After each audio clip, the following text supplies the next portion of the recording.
Hey everybody, welcome to the stream, welcome to another day in Azeroth. Happy Saturday to you all, and I hope everyone is doing fantastic. What is going on, guys? What is new? What is good? Dante, Wayne, Chaos, Eags, Piotr, Starlord, Towin, Guitar Junkie, Dragon's Bane, SimCity Ricky, Hey You Wave. Welcome to the stream, everyone. Glippy, good afternoon, buddy. Look at all those blue items. We have a blue in every slot except our neck and our bracers. If we could roll a warrior and outfit a warrior like this, and just constantly keep them in all blues, man, that character would be a powerhouse. It's looking good. Fixing the loot tables, like the improved loot tables in the lower level dungeons, makes a huge difference to like how you can kit out your character as you go. Alright. I don't even know if I care about the rest of the stuff in Duskwood. What is this? This goes to Booty Bay. Razorfen Downs quest we picked up. This goes to Darnassus. I'll be frank. I'm never gonna get to Darnassus while this is still green. Like, it's never gonna happen. I'm not gonna make a trip just for that. Missing Diplomat. I'm probably never gonna do this. Let's be honest. Same thing here. And South Shore. Yeah, like we'll go to South. We can do that. Like, basically, I'm ready to get into Stranglethorn. And once we get into Stranglethorn, the path is pretty clear. Like, everything's pretty well laid out. It's not free. Nothing is free. It's not free XP. I have to travel there. While I'm traveling all the way to Darnassus, which is a 12-minute flight from my closest flight point, once I cross the ocean, like, I could be doing other things. Like, questing. Nah, I just don't care. You know what? Let's just do something here. Morbid, what is this? Oh, that's Sven. This is level 29. You know what? I like it. It's not. It's just, I'm gonna do what makes me feel good. And what's gonna make me feel good right now is to drop the majority of these quests and go into Stranglethorn. And so that's what I'm gonna do. I'm gonna take a nice empty quest log, and I'm gonna take that right into Stranglethorn Vale. So boo-hoo. I'll keep the South Shore quest because we're going to go to South Shore eventually. I'll keep the RFD quest because we're going to do RFD eventually. Hemet Nezingwari, we're going to see Martek the Exiled in the Badlands. We're going to see him eventually. The Tailfins we can do. Ratchet. I could probably go to Ratchet from Booty Bay. I'll keep that one. James Hyall in Theramore. Okay, we're good. That looks good.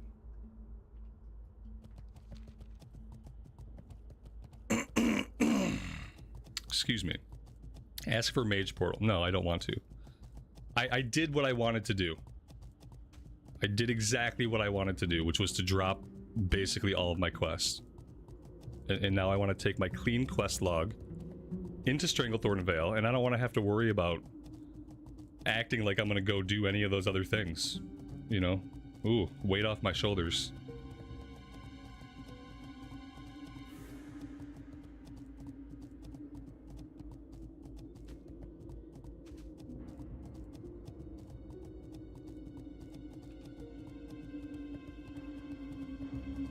Mr. Blaster, good afternoon, buddy. Welcome to the stream.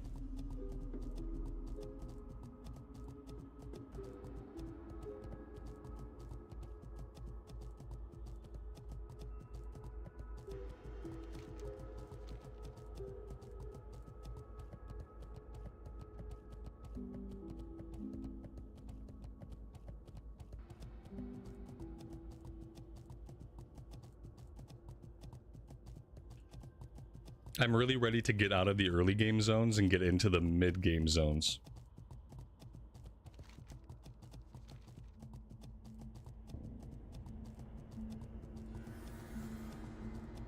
Are my allergies acting up? No, I just didn't mute myself before clearing my throat. I'm sorry, I'll try to be less abrasive going forward. My allergies are a thing every day. Yeah, I've had allergies my whole life, but they're not any better or any worse today. Just the same physical body that I've had the whole time, doing the same things it's always done. I'm just managing it less well today.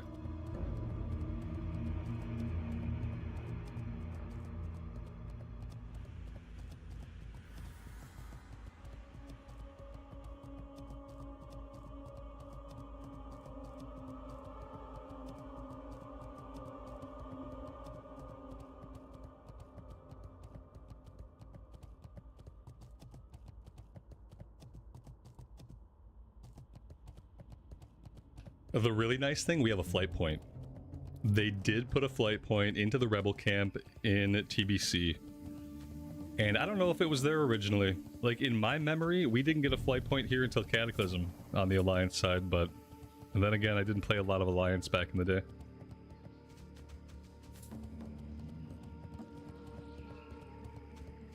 I do a lot of surprising things. Yeah, stick around. I'll surprise you all the time. Talk to me. Glad I could help.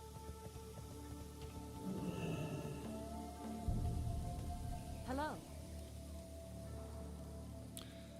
Okay, let's see. Second Rebellion. 15 jungle fighters. See you around. 7 jungle remedies, 1 venom fern extract. Karazin's Cookery, that's a breadcrumb down to Booty Bay, which we're probably going to head down there pretty soon since we already have a mount. Let's go to the Hunter's Lodge. Hunter's Camp.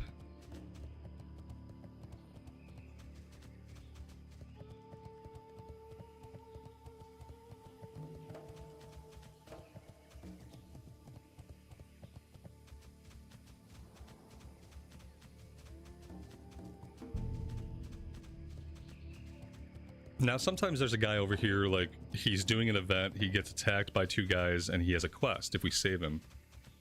Sometimes we get to do that quest, sometimes we don't. But we'll have to keep our eyes peeled whenever we're in the area right here.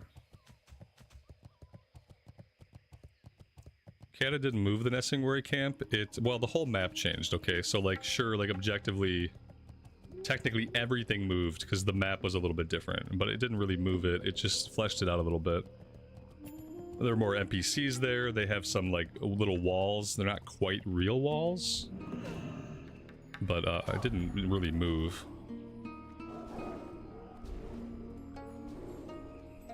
Became more robust.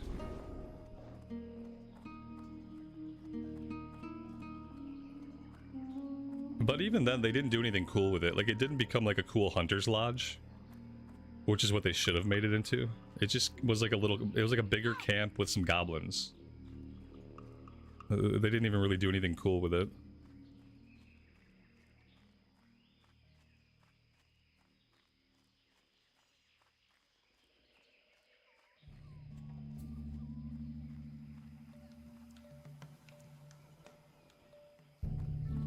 Hi. Safe travels. See you soon. How are ya? Off with you. Great to meet you. Watch your back. See you soon. Raptor Mastery. Light be with you. Panther Mastery, Tiger Mastery. And then we're probably not doing the Green Hills. Because this is still broken up into the different chapters, the different pages, so we're probably still not doing that. We are going to vendor those suckers. Oh, you know what we need, though? Maybe I do need to head down to Booty Bay. Because Booty Bay has some lower level quests, including the one for those crocolisks.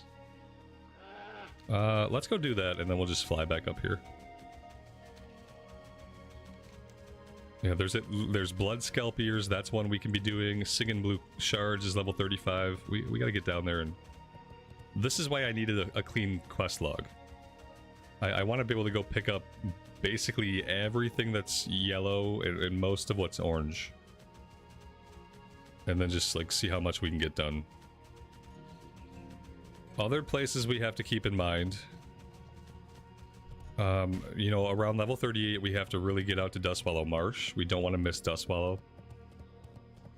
And 35, we might want to think about doing some stuff in the Badlands. There's not a ton of stuff to do, but I feel like having those quests could be useful as far as keeping us on the XP curve. And then today we have to decide, do we want to do any dungeons? I mean, I know we do.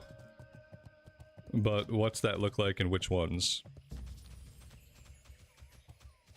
I want another shot at Library. And that's a quick one, so maybe we can get that one in early.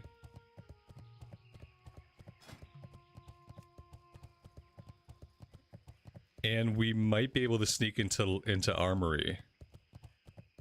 That being said, not a lot for us in Armory, I don't think. I don't think there's caster gear at all in Armory, actually. Maybe there's like a ring or something. Let's have a look. Armory, nope. Yep, there we go. No, it's all of this stuff. It's all Herod stuff. I don't know, man, like... Oof. I mean, maybe we'll do it once for the XP. Because there's a chunk of XP in there from kills, but that sucks.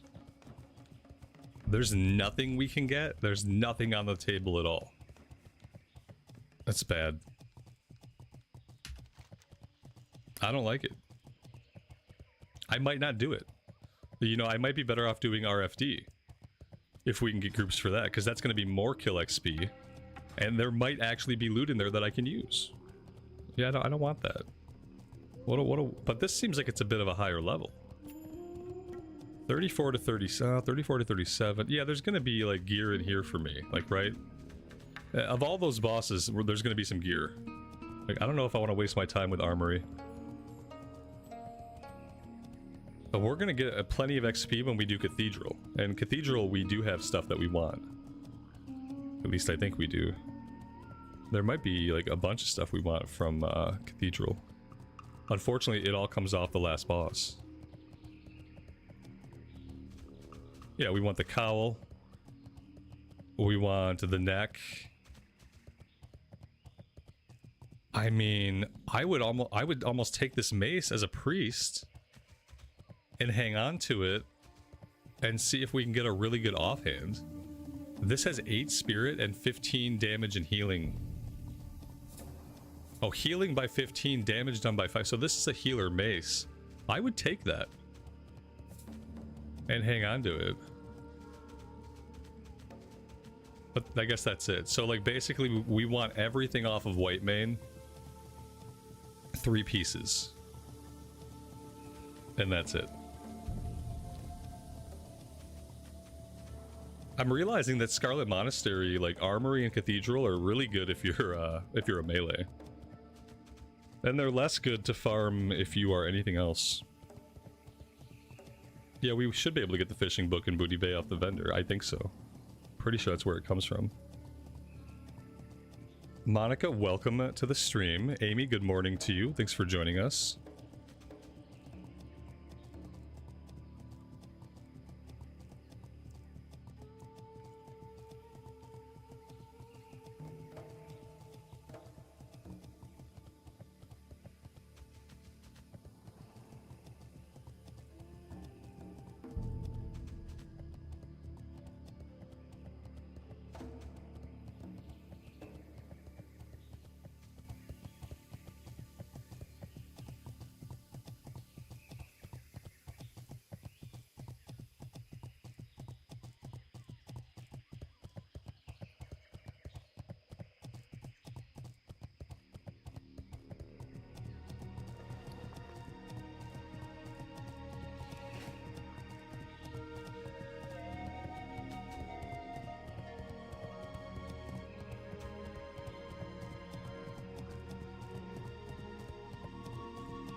I should set my Hearthstone here. Since we now have a flight point in the northern part of Stranglethorn, I think that makes sense.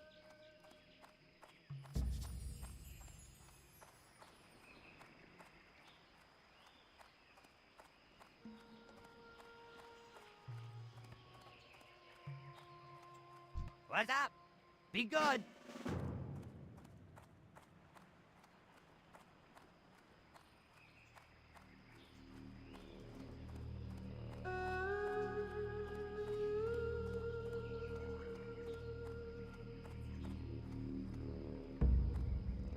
Yeah, what do you want? Glad I could help.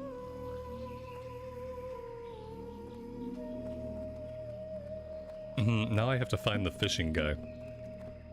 Have I ever found the fishing guy? I don't know if I've ever found him. Maybe that's why I just buy it on the auction house. Is he down here somewhere? Oh, maybe I have found him before. Yeah, you never really come down here, do you? Need help? Alright, there we go.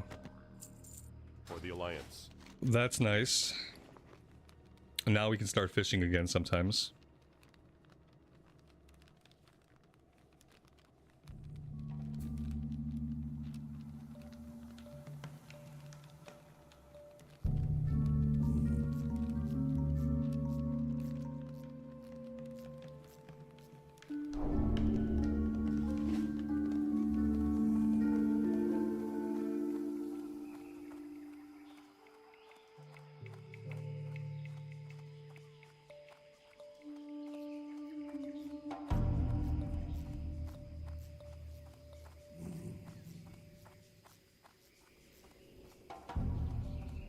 What's up? Hurry back!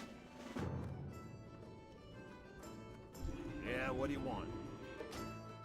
Have a good one.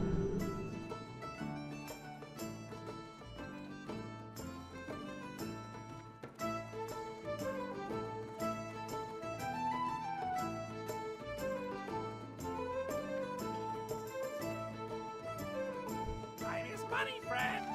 Keep it real. Hurry back. Keep it real. Glad I could help. Keep it real, yo. Hurry back. What's up? Glad I could help. Keep it real. Hey guys, keep it real. Adventure awaits.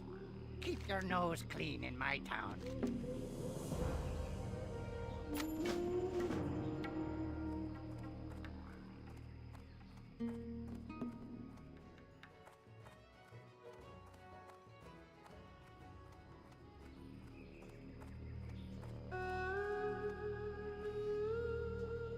And there is not a real auction house here. I mean, there's the black market auction house. But if I actually want to do that, I'd have to go to a real auction house. You might be able to find them on the black market auction house, but I feel like people are going to crank up the price there. Stormwind's not far anyhow.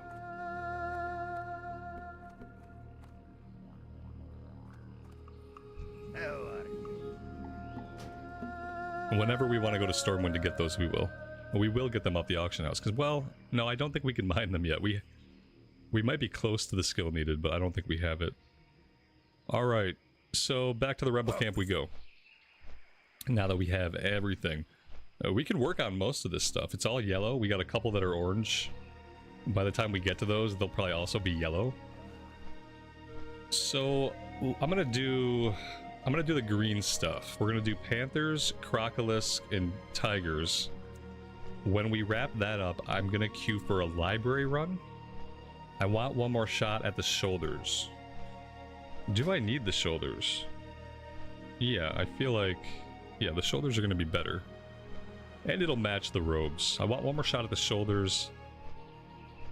There's also the staff. The staff might be a little bit better than what we have. So we'll do one more library run. I don't think I'm gonna do armory.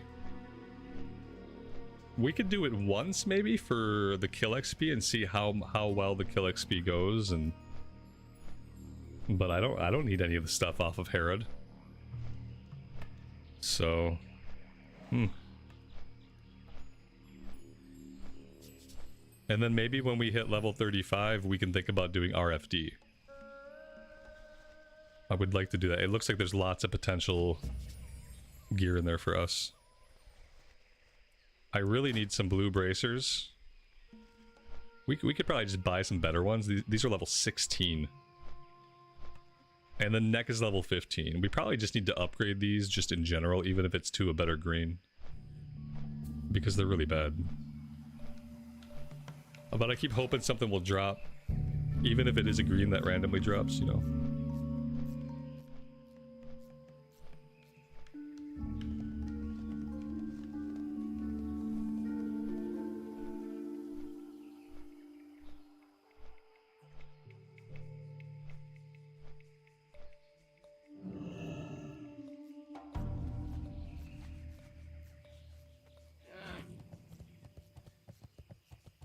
What can I do for you? See you around. Safe travels. Hey there. See you later.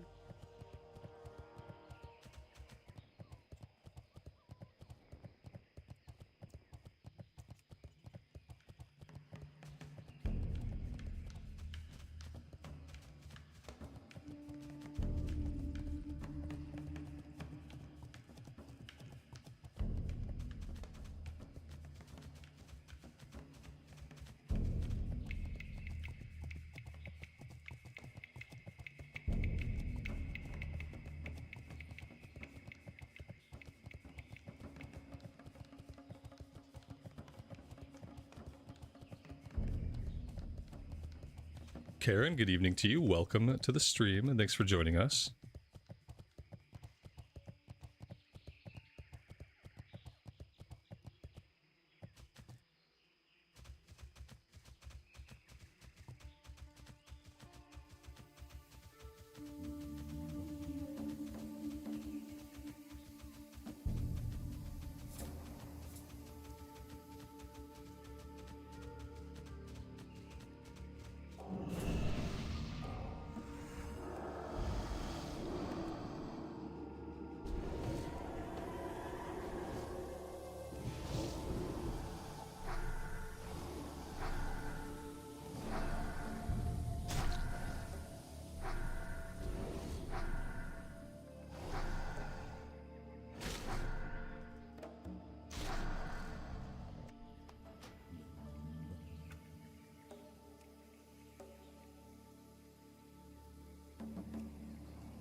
Well, that was easy. Typically, it's harder to find those guys, and I don't remember the drop rate being 100%.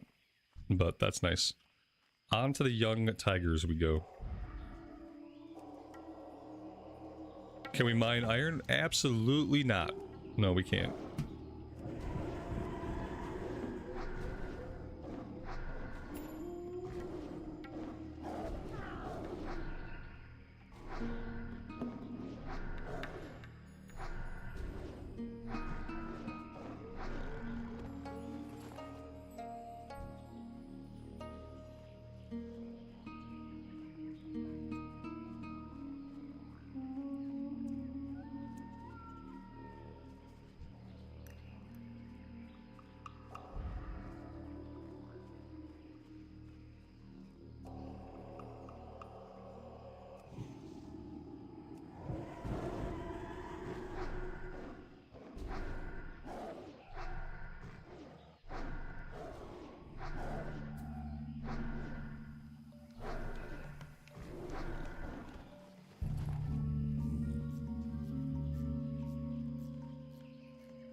I see the wildlife population in Stranglethorn is thriving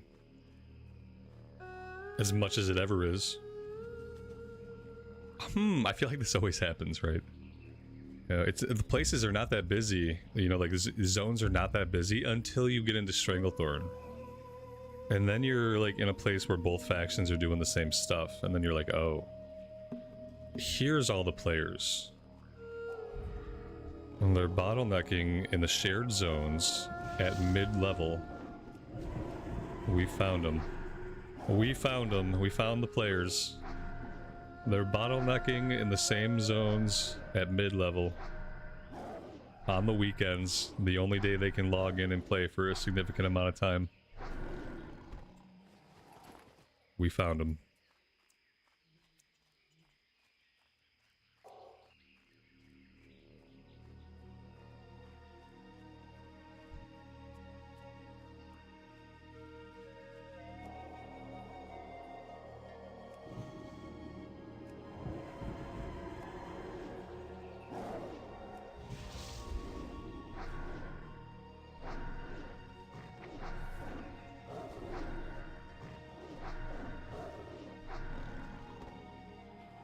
Oh my god, we're leveling too fast. Like every time I look at my spellbook, we have shit that I need to train that I really need to have.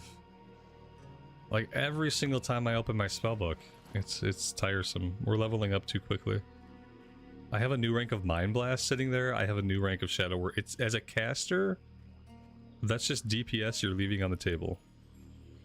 I'm not happy about this. I'm gonna try to finish these green quests, but I'm gonna have to grab those. We're gonna have to make a flight to Stormwind, like, ASAP.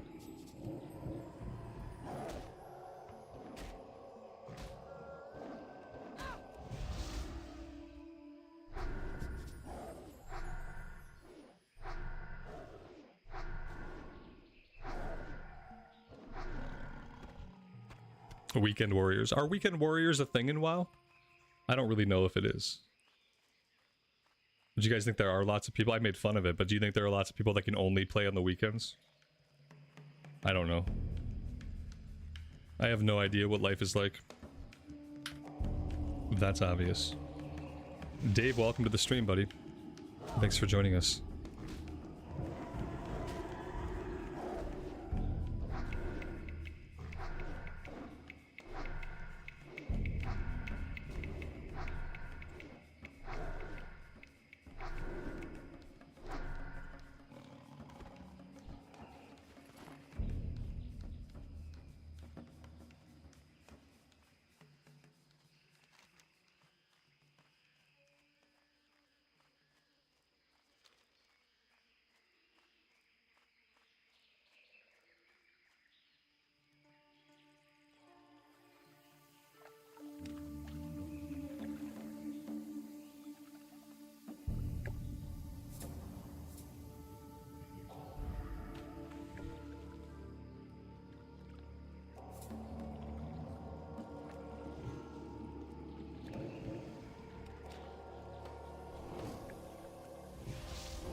Dragon's Bane, you're dusting off a level 34 hunter.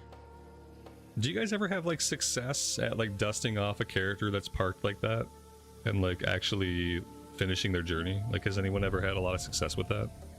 I'm not good at that. Like, I look at a character, like for example, I have a warrior on this realm. They're a night elf, a female night elf warrior, and they're like level 48, and they have awesome gear, and they're parked in Booty Bay. And I'm like, I entertain the idea, I'm like, oh, I could pick this character up and like, just like, this could be my DPS warrior for dual wielding.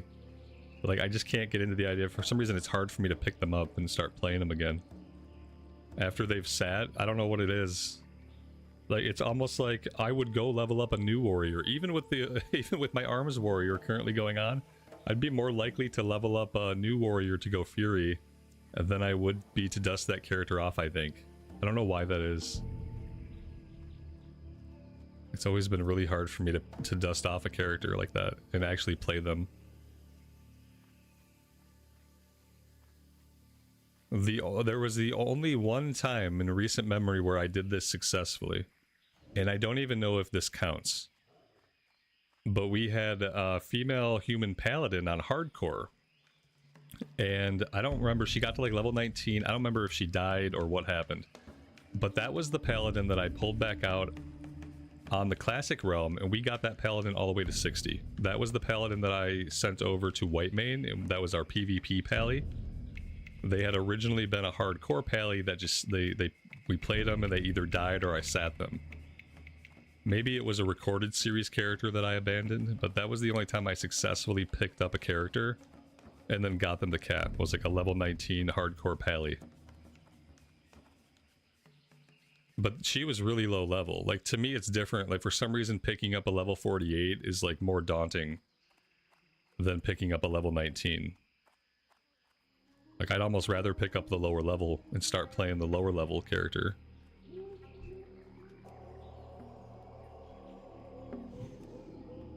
Guitar Junkie, you did that with your level 50 warrior, and you can't stop playing it. Positive experience. Right, that's awesome. I feel like maybe that could happen to me too, you know what I mean? Like, maybe if I made myself play the character, maybe I'd get on it and I'd be like, okay, yeah, I remember this character, and I'd have a blast. I can't get to the point where I'm like pushing the buttons, you know? I ran her around in Booty Bay, and I checked out, like, she's got 2 really good one-handers with Fiery Enchant that CNET gave us. And like, I don't really remember leveling the character, but she's level 48, so at some point we played her quite a bit. But I was thinking like, oh, I could dust this character off, and who knows if that'll ever happen.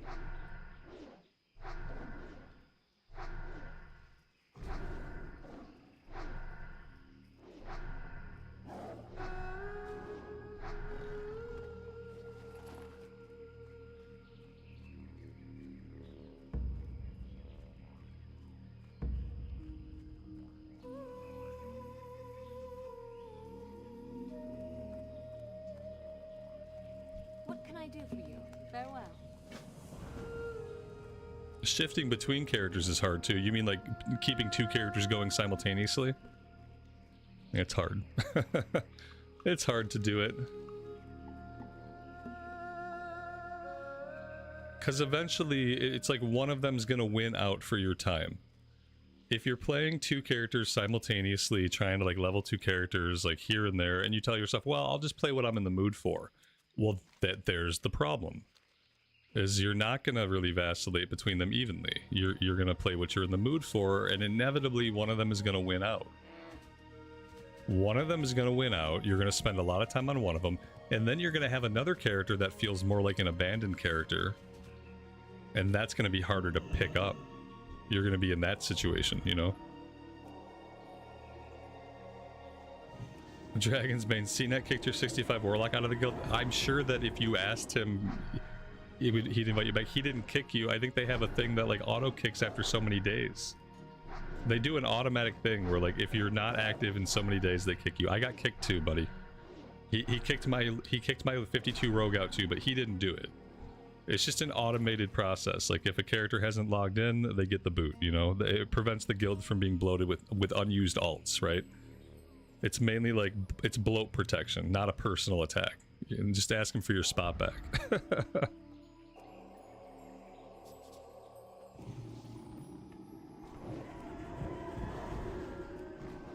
You can do two, but one needs to be a higher level and the other needs to be a lower level. Here's my problem with that. Is that, let's say I have a character and they're in Westfall, and then I have a character and they're in Stranglethorn. By the time I get the character in Westfall to a point where I'm in Stranglethorn, like I've just done Stranglethorn on the other character, and I start to get sick of zones, right? Because there's a lot of zones you can level up in, but there's some that you have to.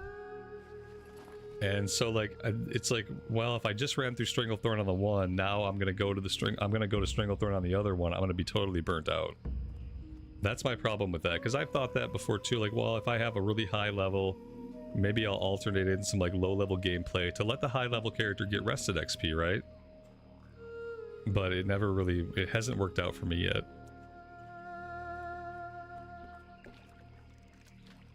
Oh, nice. I was hoping we could fish here. And now we can actually get skill ups.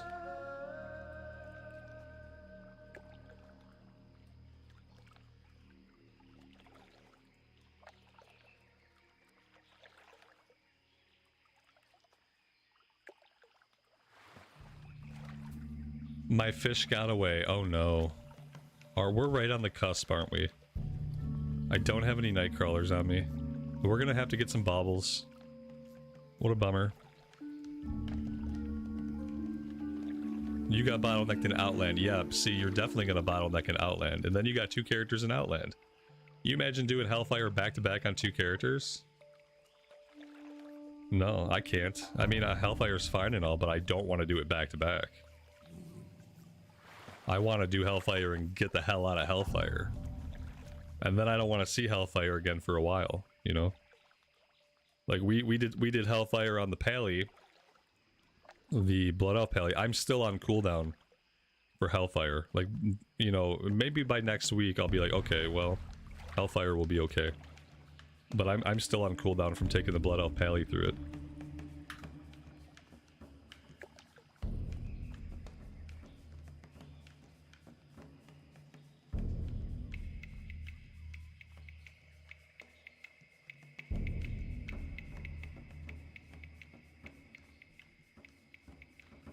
Any idea if when Wrath of the Lich King Anniversary comes up, will we get to move our characters there? So they haven't confirmed whether we'll go into Wrath of the Lich King Anniversary or not. But if we do, then we just progress, yeah. Like these characters that we're playing right now, these were vanilla anniversary characters.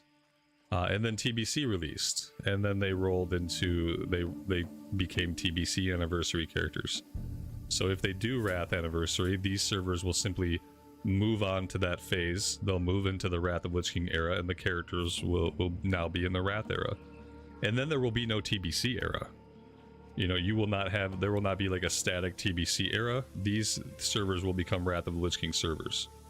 If they do Wrath, which they have not confirmed. But if they do it, that's how it would work. We need more Panthers, right? I'm not done with Panthers secretly. No, we have no Panthers. We have 3 out of 10. Very bad luck on the Panthers. I don't even think we can find them on this side, actually. I think all the Panthers are right here, right outside of the compound. So I don't think looking for them over here is going to help us. Now that I think about it. Although sometimes I feel like you could... Yeah, see, there is a Panther body right here. So maybe sometimes they can spawn over here. This is always a bottleneck quest. The Panthers. Okay, they can spawn on this side. We're just not getting them because they're being farmed out voraciously.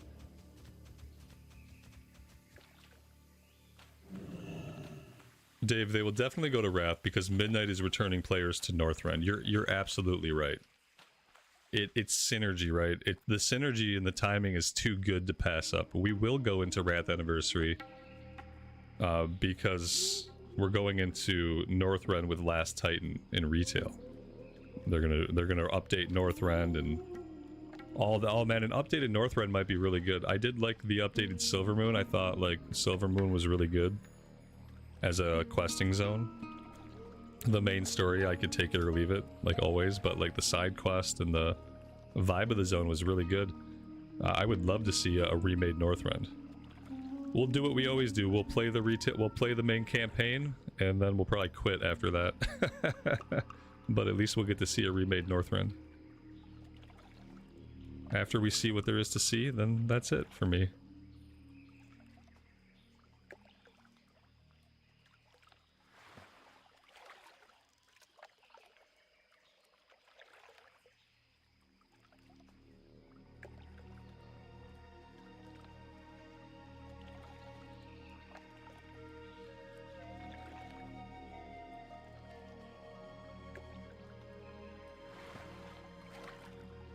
Aelin, I have no idea. I have no clue. I'm not that hard. I don't know. I've never... I don't know. I would say probably not.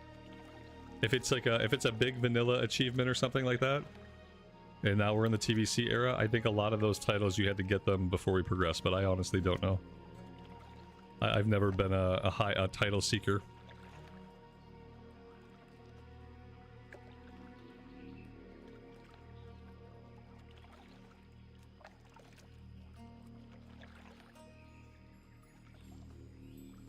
Oh, from Shat? I don't know. If it's a TBC thing, then maybe.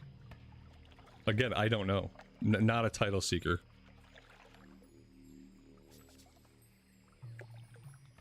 I don't even think I've ever chosen to manually display a specific title. Like, I got Kingslayer back in the day, obviously, but like, I don't think I ever even bothered to turn my title on. I've just never cared. I don't see my own name or my title or anything, so I just don't even think about it.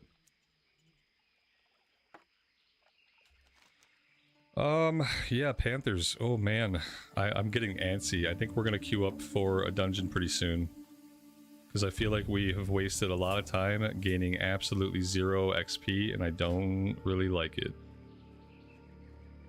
I'm not digging it.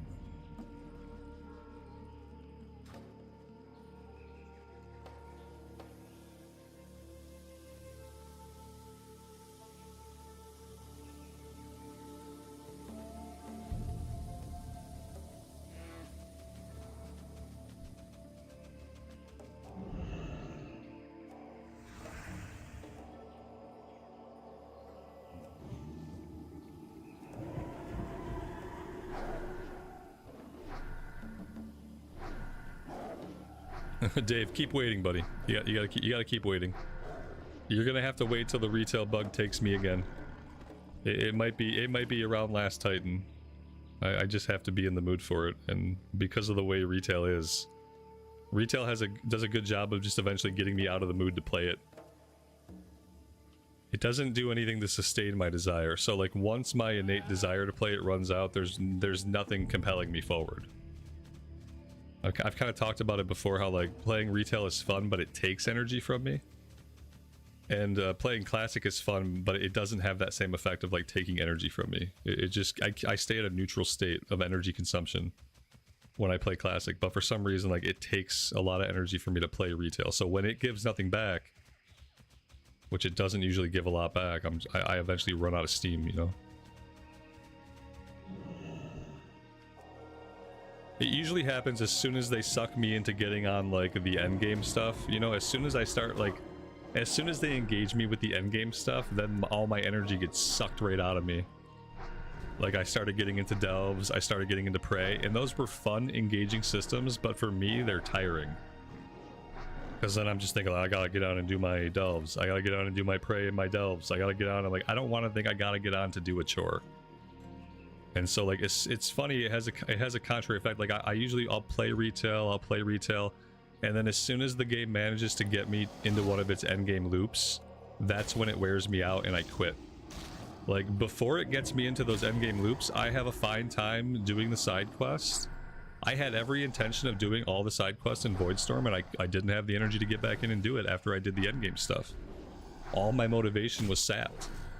Like, the moment I got into the endgame stuff and the game managed to engage me, it just started to take my energy for playing the game, and then I had to quit.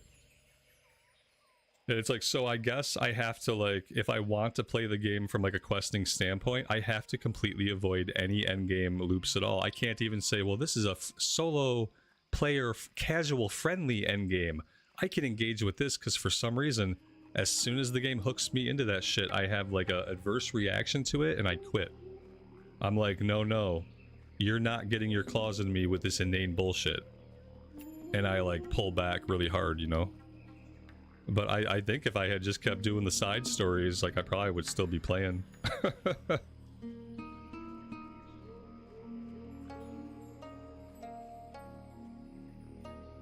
Yeah, the world tier stuff. I don't even know if I want to try the world tier stuff because I'm worried it's going to be the same thing. I will try heroic world tier when I can apply it to the entire game. When I can level a character from level 1 to max level with a heroic world tier, then I will try heroic world tier. When heroic world tier is part of the overall game experience and it's something that players can turn on right away, maybe at level 10, then I'll be really interested in that, because I'd love to have a grittier feeling leveling experience in retail. Even if it's still going to be really fast, at least it'll be, you know, a little more challenging. Moment to moment might be a little bit more immersive.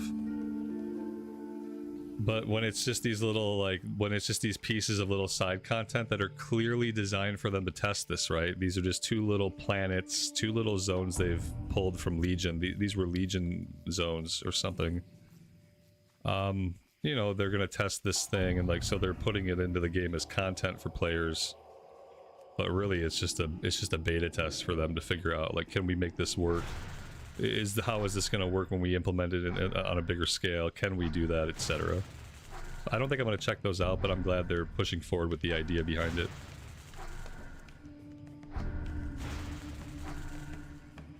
And I think for me, like, when I play Last Titan, I can't do any of the endgame loops. You guys have to remind me if I forget.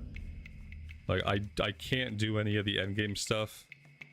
I can do dungeons, but I can't do mythics, okay? Like, I can do heroics just to see them, if we want to see the dungeons, if they're fun. I think I'm allowed to do heroics.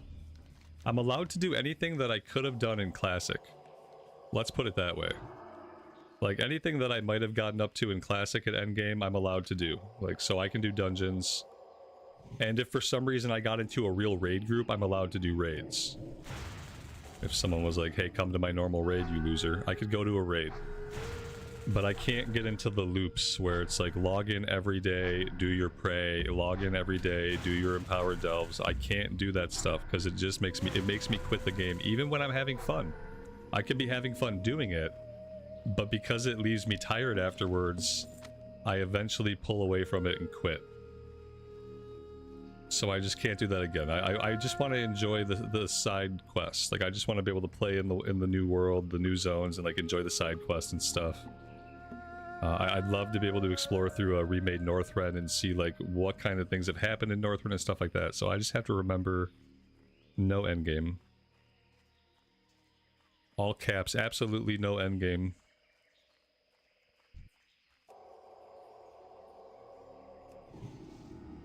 Why would I do endgame? I don't want the game to end. No, the game's already over. The game does end. Then you get on a hamster wheel and start spinning.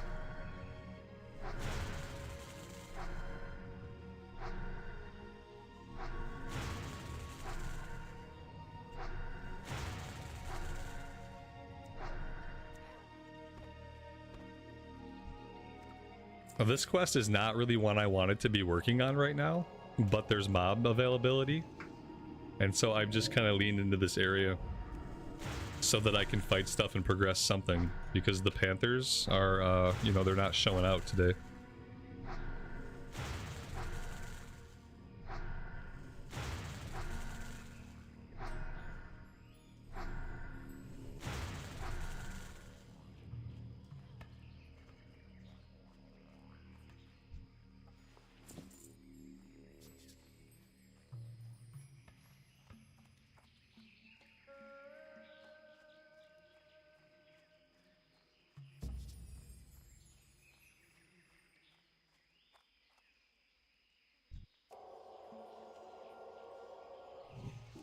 Yep, Stranglethorn today, it was the plan. It was the plan, but some of these quests are hard because we're in bottleneck areas now that both factions are here.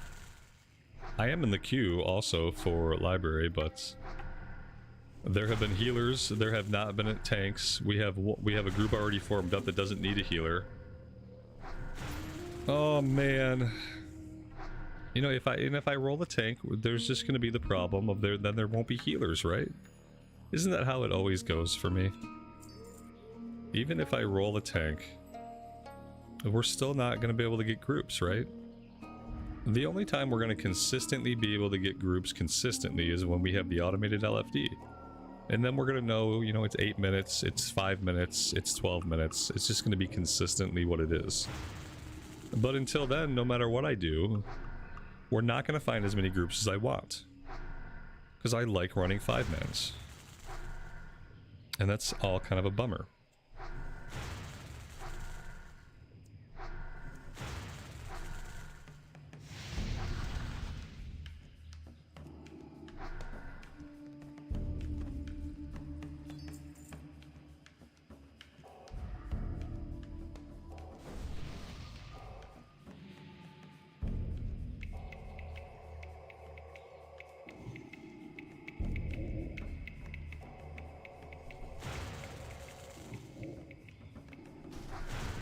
There we go. All I had to do was complain about it a lot.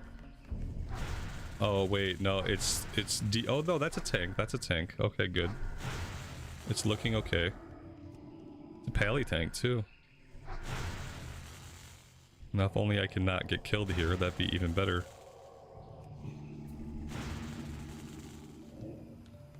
Let's pop our self heal.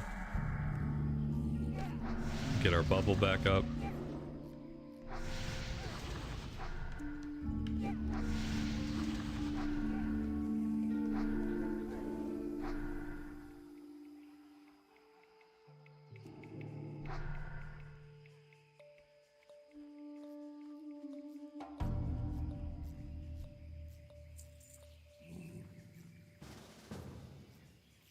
The 2 pallies, wow. We got Pally, Mage, Shami.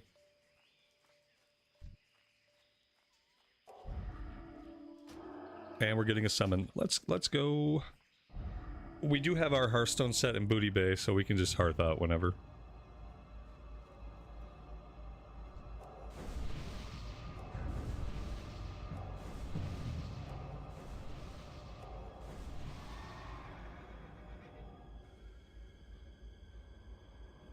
How about a warlock? No warlocks.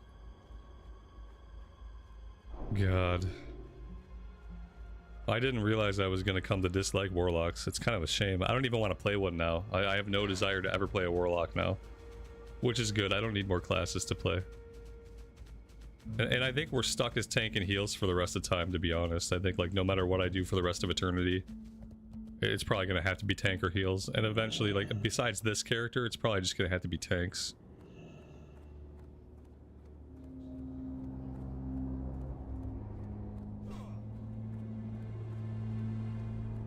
I think this will be my healer. And then we'll leave it at that. If we have a holy priest, like, we don't need any other healer, you know? We have the option of discipline as well, if that gets powerful at any point. So I don't think we need other healers. But apparently the world needs tanks, so there's that.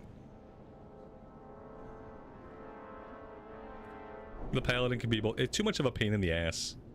It's such a pain in the ass to keep 2 entirely different sets of gear on the pally, and then you need then you want like your ret set too, then you want 3 sets of gear. It's like, oh my god. Whew. No, for me a pally can either be a tank DPS or a healer DPS. Like, I can't do a pally that's tank and heals. I tried to do that on Maladath back when Wrath Classic first came out. They had the fresh start server of Maladath for the US, and I tried to do that on that pally at endgame, and no, it was... I eventually got frustrated and just vendored all of my tanking gear in a crash out. In private, of course. I wasn't streaming back then, but yeah, I just like vendored it all because I got frustrated with it all. I never had any space in my inventory. In my mind, a pally is either a holy pally or a prop pally. We might be a bit low level. Oh, Jesus. Can we just go, please? What is wrong with people? Why are people so insecure in this video game these days? Oh my god, let's just pull it and find out. It's a video game, for Christ's sake. If you think we're low level, we'll find out soon enough. Can we just please try to do the content instead of whining about it? Like, it's like people get into the group, like, you know what level people are when they're in the queue. You can see everyone's level already in the queue. It's not a surprise, okay? But these people get into the groups and they're like, oh no. Oh, we might be a little low level. Oh, I might be too low for this. It's like, your level hasn't changed. You queued up. You got invited. You accepted the invite. Why are you now expressing all of these doubts? It's a video game. It's like they just got hired for a new job and they lied on their resume and they actually don't even know what Microsoft Excel is. That's what it feels like. And they're like, oh no, I don't know if I can do this job. Oh, I don't know if I'm qualified for this, actually. Ooh, I need some help over here. It's so strange. Like, you're playing a game, just pull the enemy and press the buttons, and we'll find out. If the system let you in, if the system let you into the dungeon, we can do it up to a point, you know what I mean? Like, we can do it. We can do some of the content. Otherwise, the game would not have let you queue up. It's not completely malfunctional, the game. If you were truly too low of a level to succeed at the content, it would not let you queue up in the first place. That was the first sign that it's going to be okay. Now, if you're an idiot, though, and you just overpull, you know, overpulling is a different matter entirely than being too low of a level. They're different things.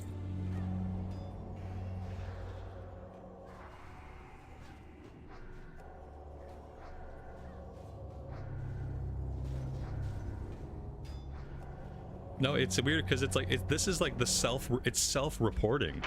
You know, they're like, I don't think I can do this. I don't think I'm a high enough level. It's self-reporting. It's not even like back in the day you'd get into a group and you might be like, dude, your gear sucks for this. Your gear's too bad for this. Like someone might have to tell somebody else and be brutal with somebody else and just be like, hey, you suck. You can't do this. That gear's not going to cut it here, kid. But now it's all self-reporting, you know, like they get into the run and they're like, I don't know, this looks bad, guys. I'm not sure if we can do it. Like, they're not calling anybody out or like nothing's happened yet for anybody to be accountable for failure, but they're just self-reporting their future failure to the group. They're anticipating that they're gonna suck. I'm like, I don't know what this attitude is. But I've been seeing it a lot this past week. I've had a lot of instances where people will get into the run. We had a tank do it where he got into the run. You know, it took us a long time to get together. We finally all got together and he was like, well, I think I'm too low of a level. I was like, I don't know if I can tank this, guys. And we ignored him. Nobody really said anything at first. And he was like, well, I guess I'm tanking. And then finally I was like, well, dude, like, yeah, you queued up for a tank. Like, just tank it. You're fine. And then he told me to chill out. I gave him a couple sentences about how like it was absolutely fine. Like he needed to stop worrying about these things. And then he was like, well, just chill out, man.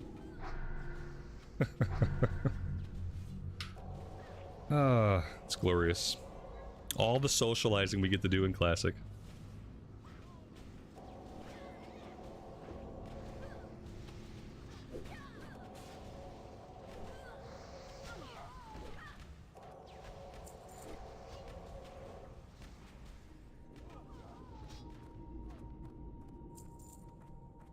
I mean, so far we're doing fine. As long as he doesn't run out and pull this entire room altogether, we should be okay. He can pull from this side. That would be, yeah, that'd be the smart, yep, there we go, very smart.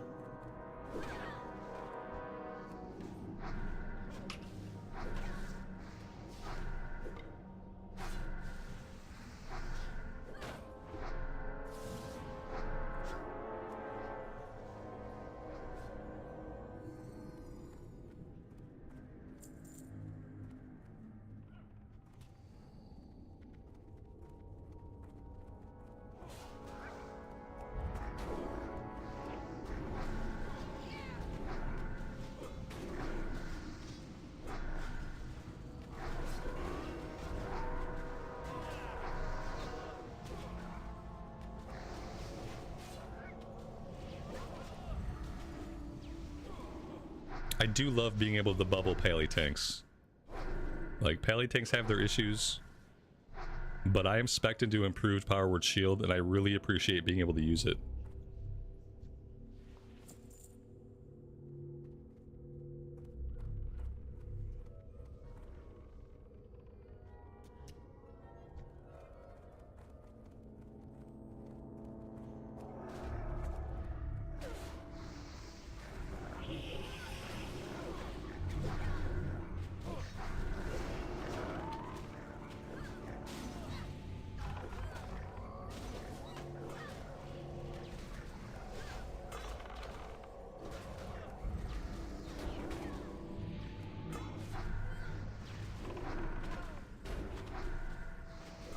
Dan, welcome to the stream, man. Happy Saturday to you. Thanks for joining us.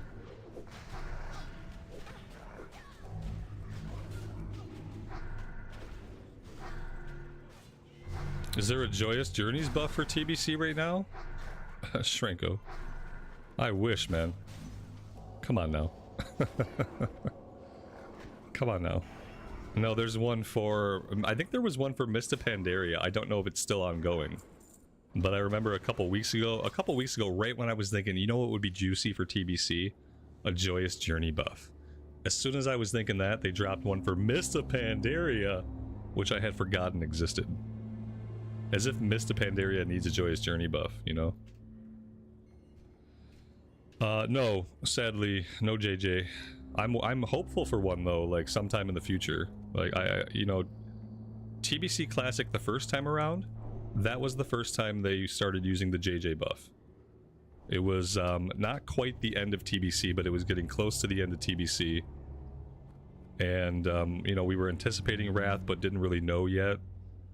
And then they started doing like JJ buffs from time to time. I leveled some really fun characters during those buffs. I did a human rogue who was a blast, and I did a human mage, which was also amazing. So yeah, I used those buffs to level some characters, and those playthroughs, like those were recorded series, those were some of my favorite playthroughs of the game. Was just the 40% buff makes such a huge difference in the later levels. Like once you pass 40, having that 40% increase, like it just makes all the difference in the fluidity of how it feels to level up. And I think it should be built into the game that when you hit 40, you get the JJ buff. And then when you get to Outland, like maybe it can turn off, but I say, you know, screw it. Let's keep it through Outland too. I think that'd be a cool way to do it. Just as soon as a character hits 40, they get the XP buff, 40%. Because that's when players give up. A lot of people burn out on a character around then. But if you hit 40 and you got your JJ buff, you'd be like reinvigorated. You'd be like, all right, let's fucking go. And then you'd go, you know? It would be invigorating. And you naysayers, you can naysay, but you would enjoy it too, and you know you would, so let's not lie to ourselves. You JJ naysayers, I know you're out there, fuming silently, typing something, backspacing it, typing it again. Don't bother. You know I'm right about this, so don't bother naysaying.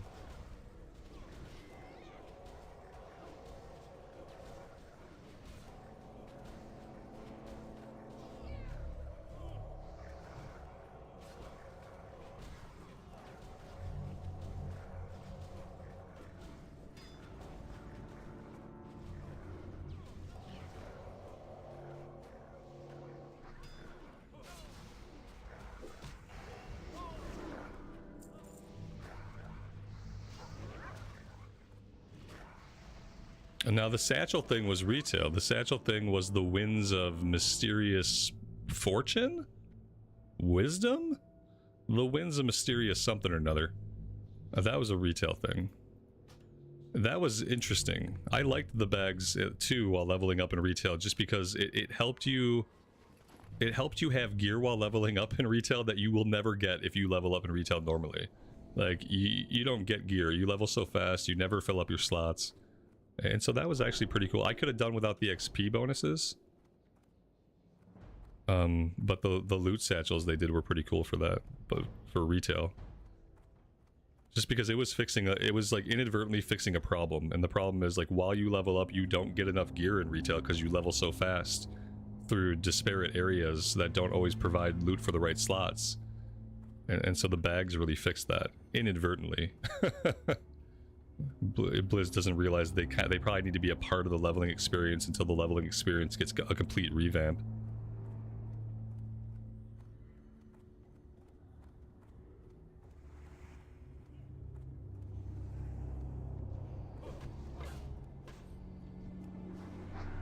So you don't need to do anything at max level, you just level another character. And that's why having the JJ is nice, because then you know instead of it taking 200 hours, it's going to take you 120 hours. And that's still a long time, it's still a great journey, but it's just, you can level more characters that way. There's lots of specs to experiment with.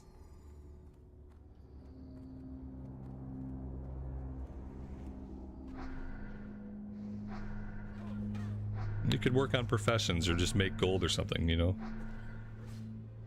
If you want to do stuff at endgame.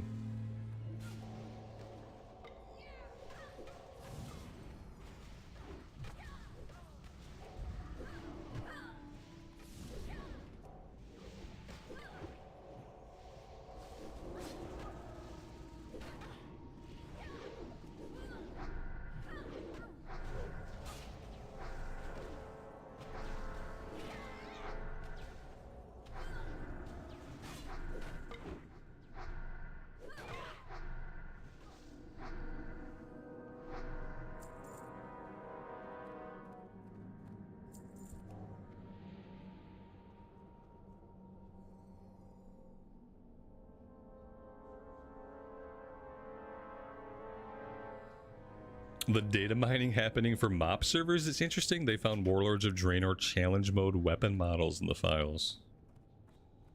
Oh god. Is that interesting or... I mean, it's interesting in the way that, like, the word interesting could mean a great many things. So, like, what? The theory is what they're gonna do Warlords. Yeah, I mean, I kind of thought they would just keep going. I always have this hope that maybe they would just call it quits. WoD classic hype. I get to, you know what, if I can say WoD more, which my wife loves it when I just say WoD a lot. I don't really know what her deal is. She must, I don't know if she likes Warlords a lot. It must be her favorite expect. But yeah, if I have an excuse to say WoD more, then that's fine. Just to make my wife happy. She loves that acronym. I don't know why. And Blizz is trolling them? Very likely. Very likely. I mean, how many of you guys would play Warlords Classic? Out of curiosity. Maybe I'll do a poll. Valerie, welcome to the stream. Thanks for joining us. Well, maybe a poll would be interesting. We haven't done a poll in a while. Because now I'm really curious how many of you find people would be interested in a Warlords of Draenor Classic situation.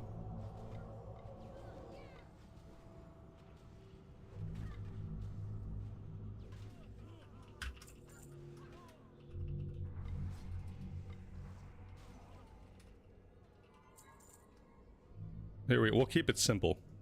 I think I spelled Draenor wrong, but you know, it's fine.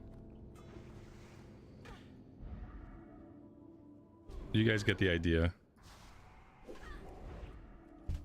Maybe it's spelled right. I don't know. It's a tricky little word. Yeah, the question is, would you play it? I'm not saying like, would you love it?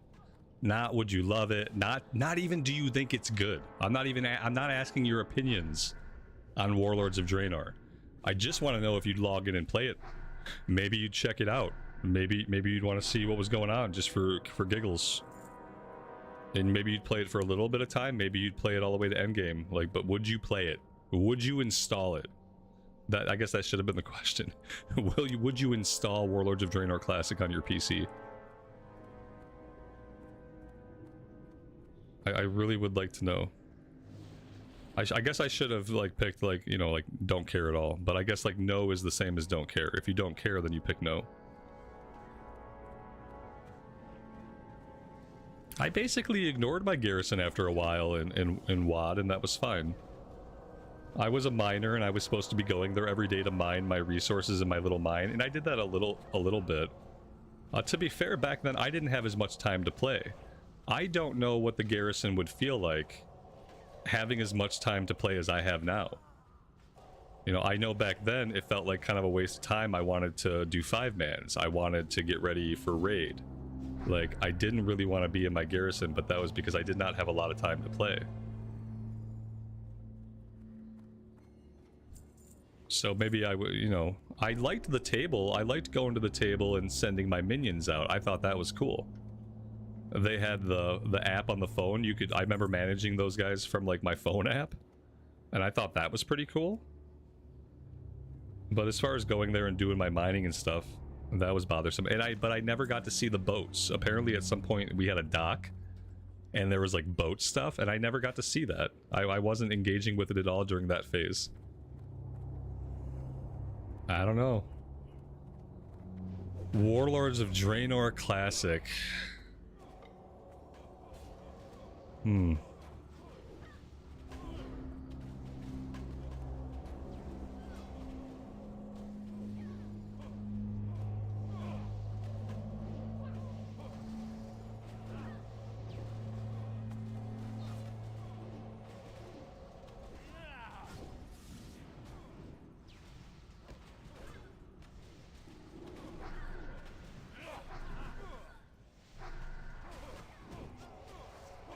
The boat stuff was a tech tree slog. Oh, okay. You just like get resources and progress the boat talent tree.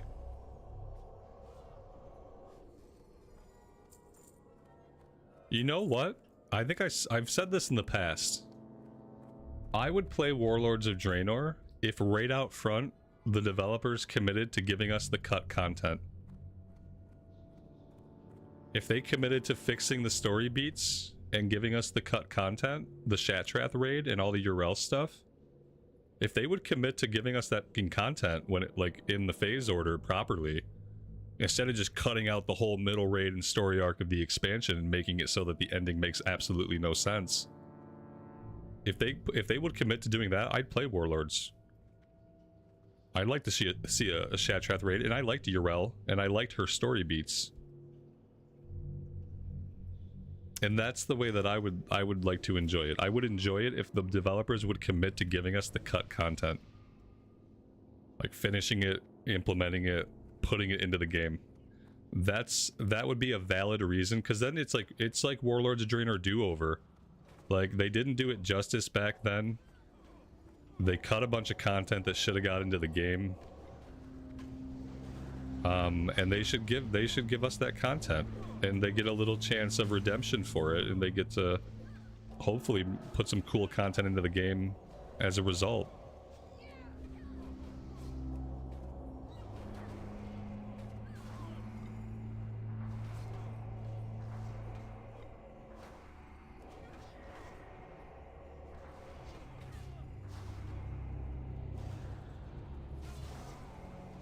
You know what the thing is? I don't remember the Warlords of Draenor zones at all. I think I only leveled my one character through Draenor because it was all I had time for. And I don't really remember the zones at all. It'd be cool to see the zones again, I guess. Just like a retail expansion, it'd probably be cool to play through it and see the zones. Just because, like, I don't remember any of them at all. I know they're remade Outland zones, right? There's like, oh, there's Shadow Moon Valley, but it doesn't look like the TBC Shadow Moon. Like, I know some stuff about the zones, but as far as like the look and the aesthetic, I don't remember any of it really. WoD Classic. Where would WoD Classic fit into the future release cadence? Like, let's say we were looking, let's say they are fully planning to do WoD Classic, and it's always been in the works, right? When would that come out? Like, where are we at in Mist of Pandaria? We're entering Siege of Orgrimmar, right? Siege of Orgrimmar is the last phase of Mist of Pandaria. That's it, right? No more content. No more new content for MoP after Siege, right? Or wrong. No. No. Yes. Yeah, Siege was the last piece of content, right? There's nothing after that. You guys who voted are evenly split on the Draenor Classic thing. I'll leave that up. Maybe we can just collect data throughout the day. Dragon's Bane, stop it.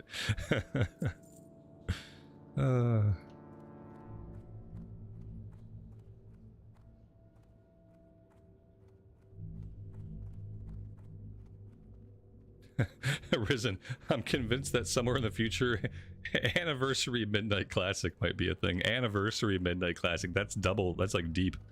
That's classicception. Sometime in 2038, I'm sure. Midnight Classic Anniversary. Now featuring the cut endgame content nobody asked for. 7 more delves to waste your life away on. 50 more prey to spend your time with. Coming summer of 2038.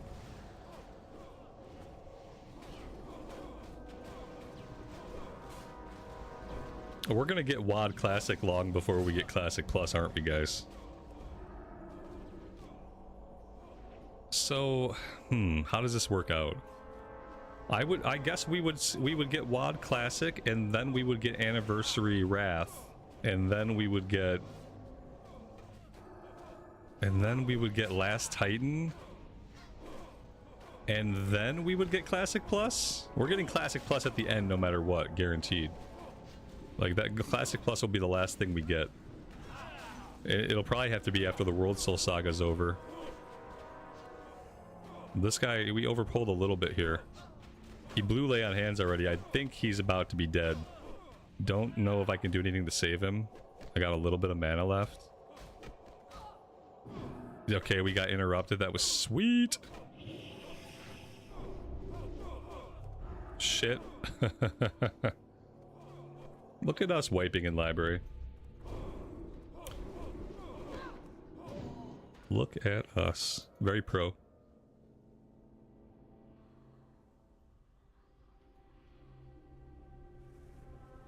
Yeah, I guess maybe WoD Classic could be a hold me over until Wrath Anniversary? I don't know. We need a roadmap, right? Isn't it time they released another roadmap? The last roadmap they released for Classic was nothing. It was very, very much just all nothing, and it was very sad. We really need a new roadmap, and it needs to be exciting. And there needs to be like a lot of Classic things on it.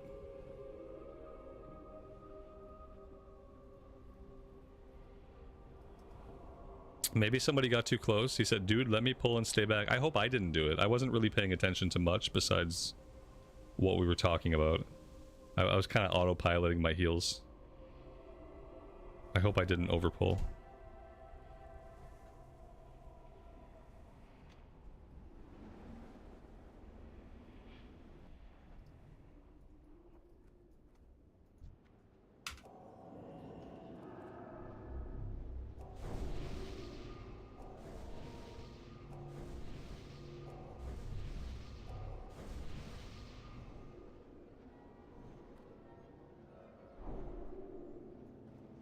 And then, though, if they do Warlords of Draenor Classic, will it go the same way that Mista Pandaria did? Because I feel like after the first couple of raid tiers, everybody stopped playing Mista Pandaria. CNET's not here, otherwise he could tell us when his guild gave up on Mist. And won't Warlords be the same thing? Won't it just kind of fall off as soon as Anniversary Wrath opens up? Or maybe they learned their lesson and they won't do that again. Like, maybe they'll space out the releases a little bit. And give the one more time to breathe before they open the other and everybody leaves. Because it must suck to get into something like Mist or WoD even and be on a raid team and you're having a lot of fun doing the raids, but then suddenly people stop showing up. Because, you know, like Wrath Anniversary is coming out, or in this case, like TBC Anniversary is coming out. Everybody's switching back over to Classic.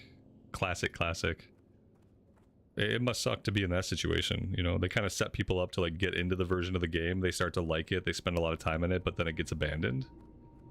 That kind of sucks.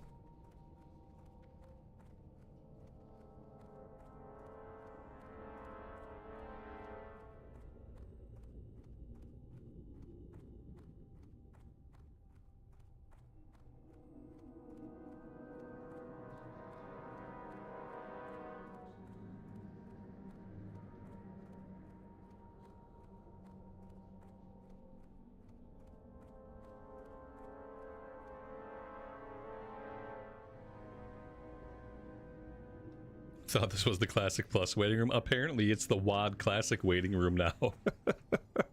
It's the WoD Classic / Wrath Anniversary waiting room now. And they haven't opened. They're renovating the Classic Plus waiting room. They got renovations. It's closed right now.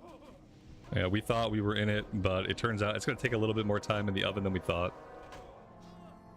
So we're shutting that waiting room down. Now we're all over in this one.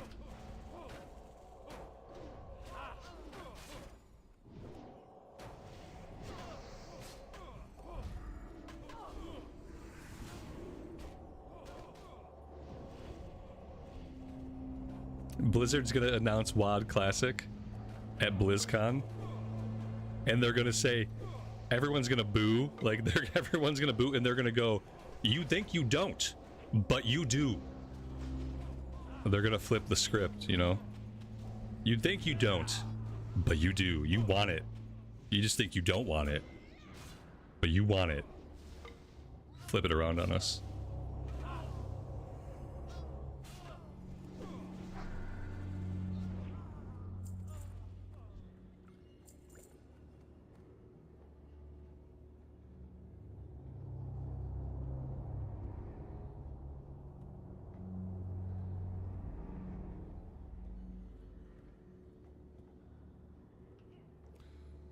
I mean, to be fair, like I'm the opposite. Like I don't feel like WoW is that challenging at all.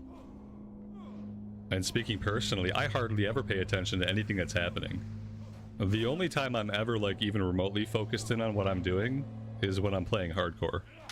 But like when I think about the challenge of vanilla, like there's not a lot of challenge. Like there's lots of situations where you can die. But I don't think that makes the game hard. The game takes a long time, and so sometimes it's challenging to devote yourself to the game. Like, the devotion necessary to level a character is high. And that's challenging. It's an effort to muster. Like, oh, I gotta play this character for 200 hours to cap it. Like, that's hard. But I don't know if I would never call the moment-to-moment gameplay hard. Now, when you're learning, you make a lot of noob mistakes, and you can die a lot, because you don't understand things like aggro. You don't understand things like aggro radius. You don't understand things like mobs pulling together. Like, there's lots of ways a new person could get killed over and over again.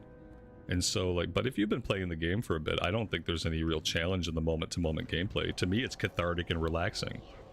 I can sit here and have a full-blown conversation with you guys and somehow keep a group alive. So I don't think it's really that challenging.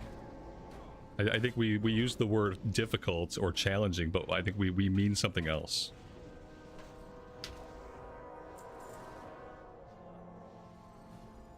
To me, retail is more challenging because I have to press a lot of fucking buttons in retail. Do you know how many buttons I have to press per minute in retail? I don't, because I'm bad at math, but it's a lot. And then a lot of times in Classic, I hardly have to push any buttons. A lot of times in Classic, my auto attack or my wand is killing mostly everything. And I might push 3 buttons a minute in Classic. If I go play retail, I'm going to be pushing a lot more freaking buttons. And despite what people may say, mobs don't always just fall over when you look at them in retail. If you haven't leveled up a retail character recently, I recommend doing so. You will find yourself many points outmatched, outgunned, and overpowered. And you will be slamming buttons like there's no tomorrow, pressing so many buttons that your fingers hurt. And to me, that's hard. To me, retail WoW is much more challenging to play and to succeed at than vanilla WoW. But vanilla WoW requires a lot of time and patience to level one character. It also has a lot of traps, things that can get inexperienced players killed very easily. But I die in retail much more than I die in Classic as an experienced player. I think we need to find, when we talk about the differences between Classic and retail, we need to stop using the word difficult or challenging, because I don't think that's really what we mean, and it's not accurate.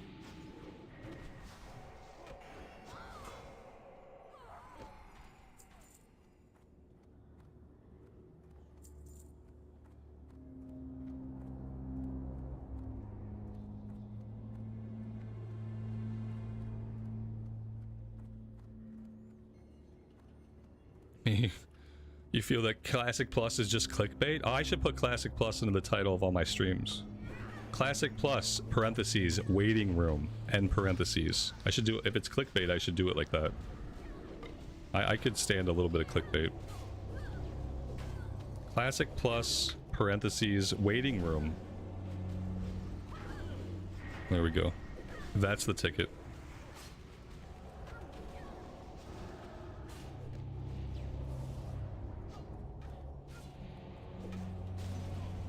I could put WAD classic waiting room, and that would maybe that would bewilder people enough to click and ask what the hell I mean, and if I'm okay.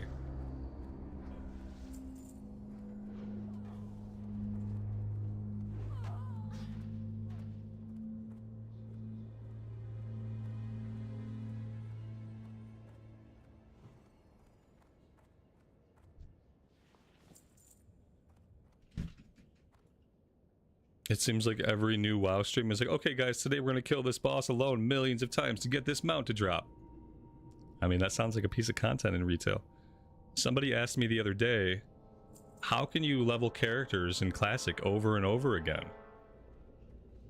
And I said, okay, let me ask you a question. How can a person get on a game every single day and do the same exact content again and again and again and again for marginally better rewards?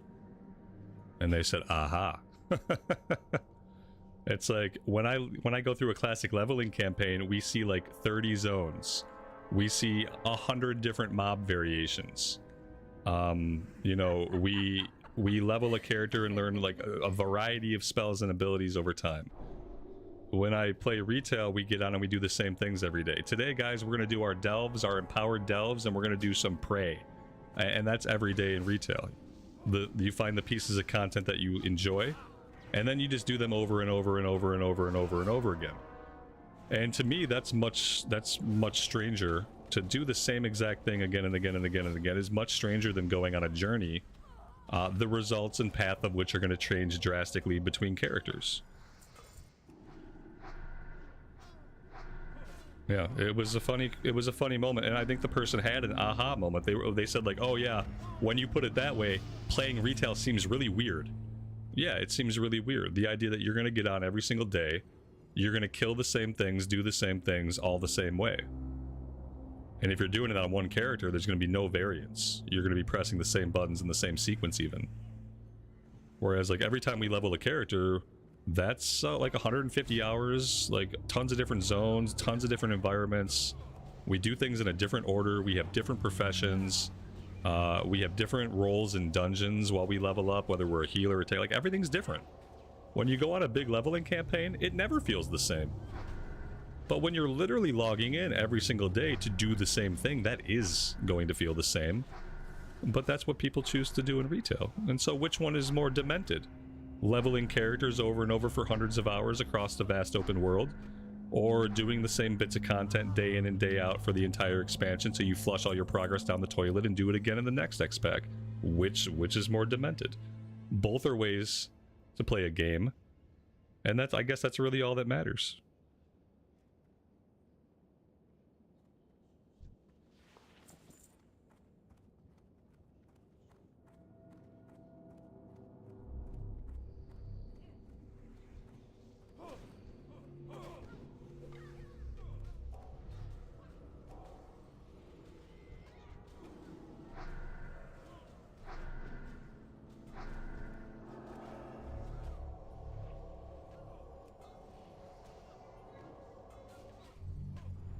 That's right. Yeah. It's not even every expansion anymore. Every patch resets things. Right, exactly.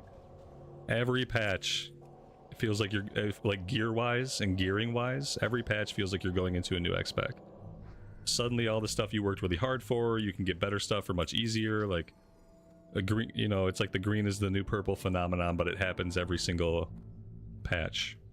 It's hard. We talked about the other day how it's exhausting to try to keep up with it. Like, I really respect the people that can get onto retail every single day throughout an entire expansion and do the content every single day, because it is exhausting. It's exhausting to try to keep up with it all.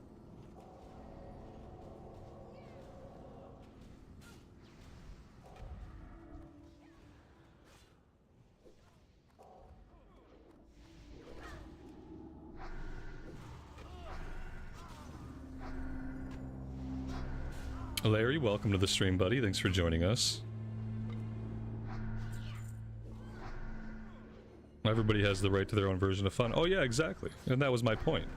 It's like, you can't say that one way of playing the game is crazy and the other isn't. They're both crazy ways to play a game. It's a game. You know, but people have ideas and they think, well, why would you do it this way? Well, my question is, why would you do it the other way? Because that's what you want to do. So I respect people who can get on and do that stuff every day. I find it terribly exhausting.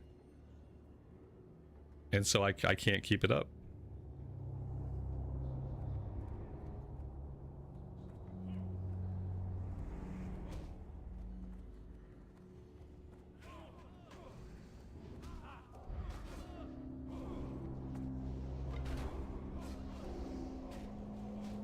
When progress resets so quickly, like sometimes it makes the futility of it very obvious. Whereas you think like, well, today I get this gear, tomorrow this gear is garbage. When there's always this looming, like these changes that are looming, or this new content or new gear that's going to really outpace the old stuff, and when it comes out too quick, it really makes the sense of futility of your actions much more apparent to some people. Like, and that's how I feel. Like, it just makes me like aware, like, oh, this is all futile. You're too aware of the end. The end is too close, and you can't suspend your thoughts of the end enough to enjoy the moment. Because you think, well, in 2 weeks the patch comes out, all this shit's garbage.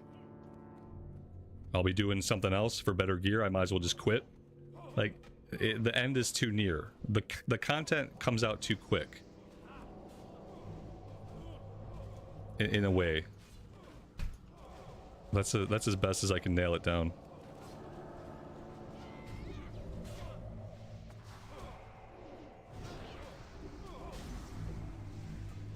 It's like if you found out you were gonna die in 2 months, you wouldn't care about that promotion at work. To take it to like an extreme example of what I mean. When you know the patch is coming out in 2 weeks, you can't be bothered to get on and do shit if you're a certain kind of person. You just see the futility of it. Why bother with it, sort of thing.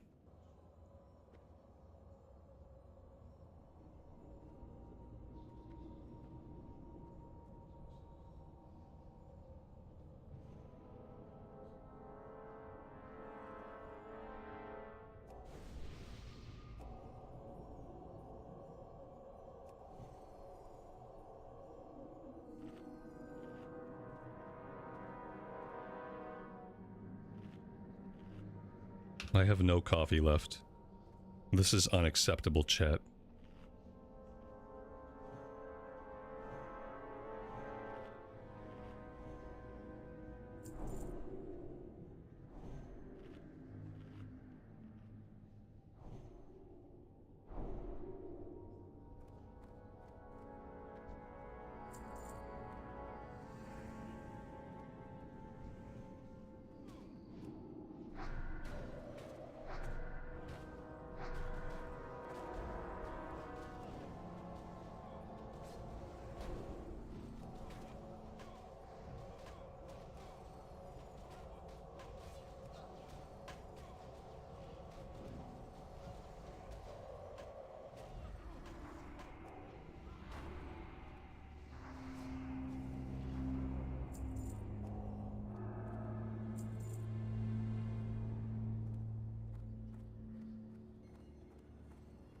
All right, here we go.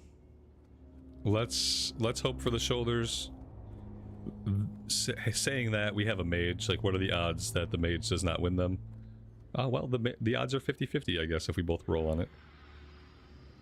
But we probably won't do this again, so whatever we get here is what we get, and this will be the last time we come here, I think.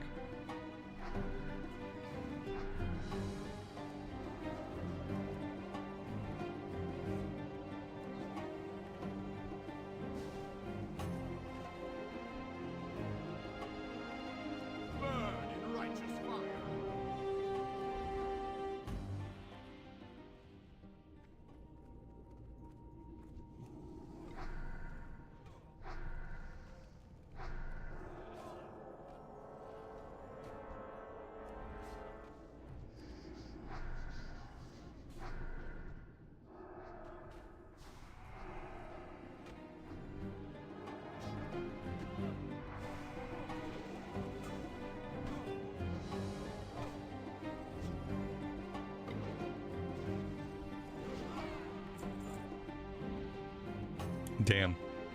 He dropped the robes again. He dropped the staff. 7 stamina, 15 int, and spell crit. I should probably just roll on it. I mean, we're not going to be able to keep the Staff of Westfall forever. I'm going to roll on it. We didn't win it. Like I said, the mage won it. The mage is going to get the robes too, because we don't need those. Grats, mage. Grats. You got geared up, boy. I should grab this key, which I haven't done yet, apparently.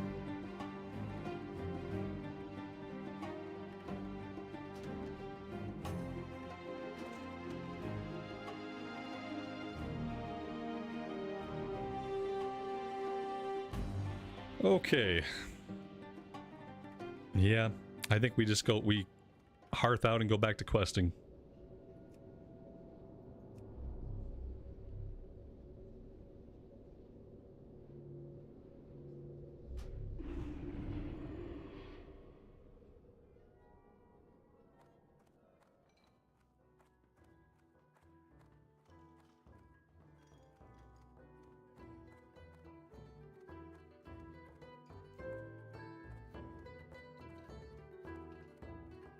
Howitz, welcome to the stream, buddy.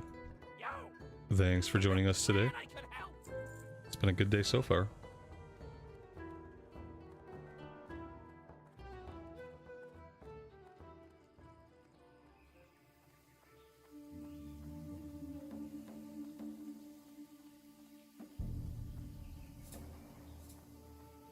Hey, how you doing?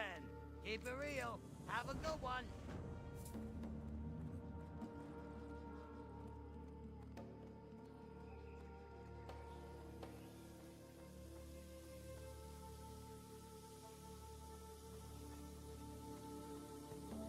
What's on your mind?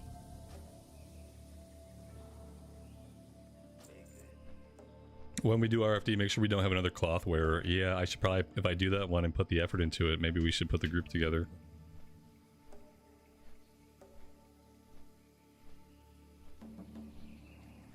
It'll depend on whether we can find a tank. If I can grab a tank out of the queue, then we can select any DPS we want.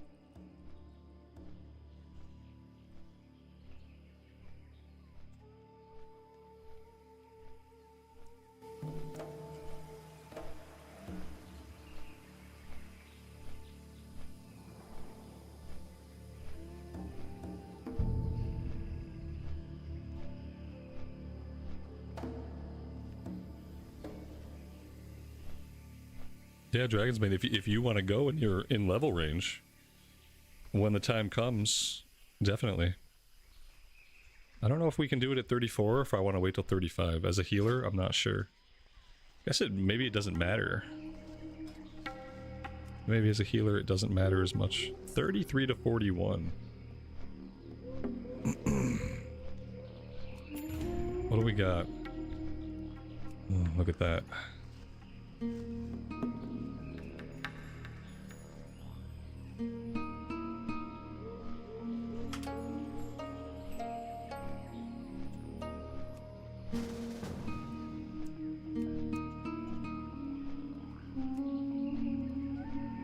Shit.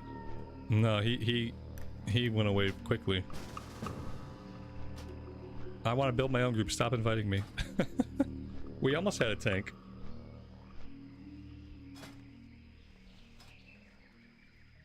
No, because if I go into another person's group, then I'm stuck with whatever I get. There's gonna be like 4 cloth wearers. I don't want to do all that. I got a quest for a bit.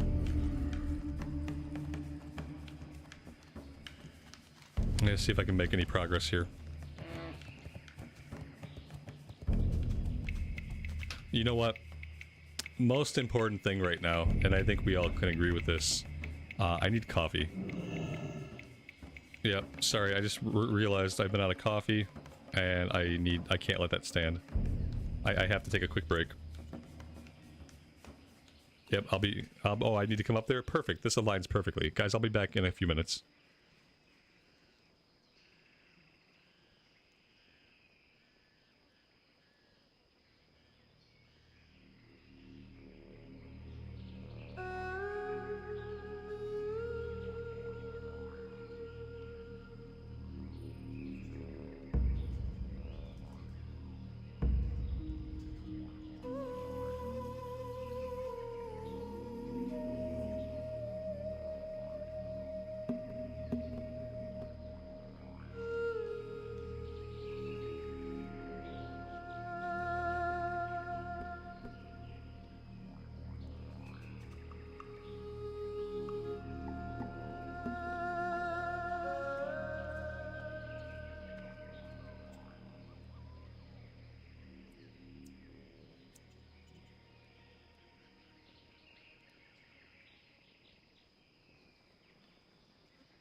Alright, I'm back. Thanks for hanging out, guys. Yeah, what's up with her fingers and these gloves? It almost like her fingers are too long, right? The gloves are weird. Thanks for calling my attention to that. Now I'll never be able to unsee it. Okay, Panthers, right? Yeah. Let's see if we can rustle up the last 5 Panthers that we need.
Let's head south from here. We can continue with the crystal shards we were getting before. Where was that quest? Hostile takeover, 4 out of 8. And then we also need regular tigers, and we can find some of those over here as well.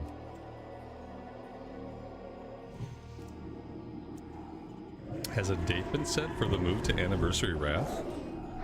I mean, not only is there no date, there's no confirmation that it's even in the cards. When we talk about Wrath, we're just assuming, you know what I mean? We're just making an assumption. They haven't said anything. But nonetheless, we're still pretty early in TBC, right? We're in the second phase now of TBC. It's still pretty early.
Mr. Santa, good evening to you and welcome to the stream. Thanks for joining us.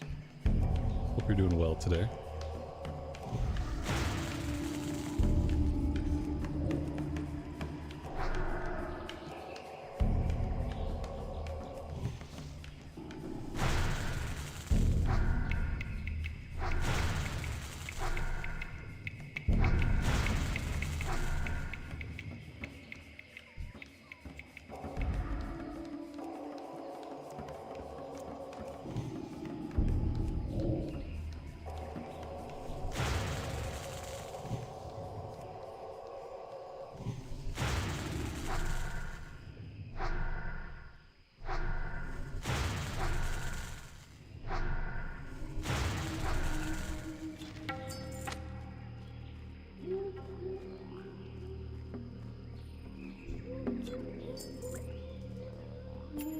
It wouldn't surprise me if they shadow dropped Warlords of Draenor Classic on us. And then release a bunch of bundles for sale and stuff with it. And then people don't have time to really think about whether or not they are interested in Warlords of Draenor. They just get kind of like carried up in the shadow drop hype and then they buy a bunch of bundles. Maybe some WoW tokens. I feel like they're gonna shadow drop Warlords of Draenor. Less time for the internet to pick apart whether or not it needs to even exist, you know what I mean? Less time for any like anti-WoD sentiment to form. If they just say, Warlords of Draenor out next week, go buy a bunch of shit now. Could work out for them that way.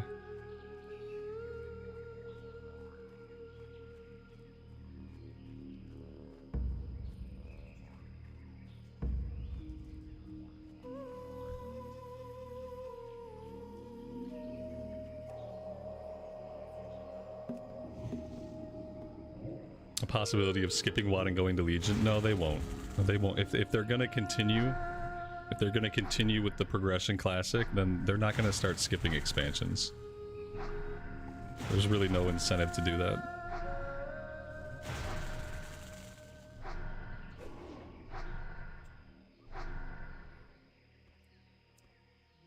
What they do instead is they have a really fast cadence of the content.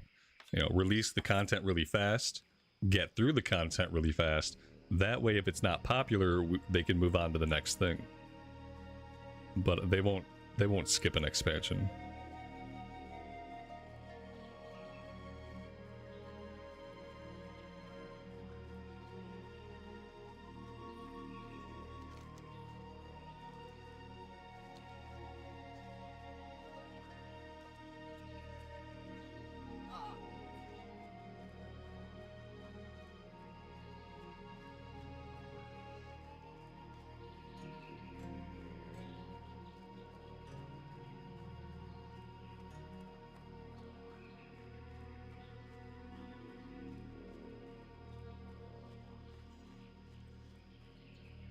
Tanita, welcome to the stream, and thanks for joining us today.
We could keep killing these goblins, or I could realize that I am all done with the quest. I guess either way is fine. Alright, let's go back to the hunting lodge. We'll turn in these quests and then probably going after raptors after that. Raptors, normal panthers, normal tigers, and all that stuff. Those goblins really blend into the area. They just blend right in. Even with their nameplates, even with the red nameplates, sometimes I don't see them.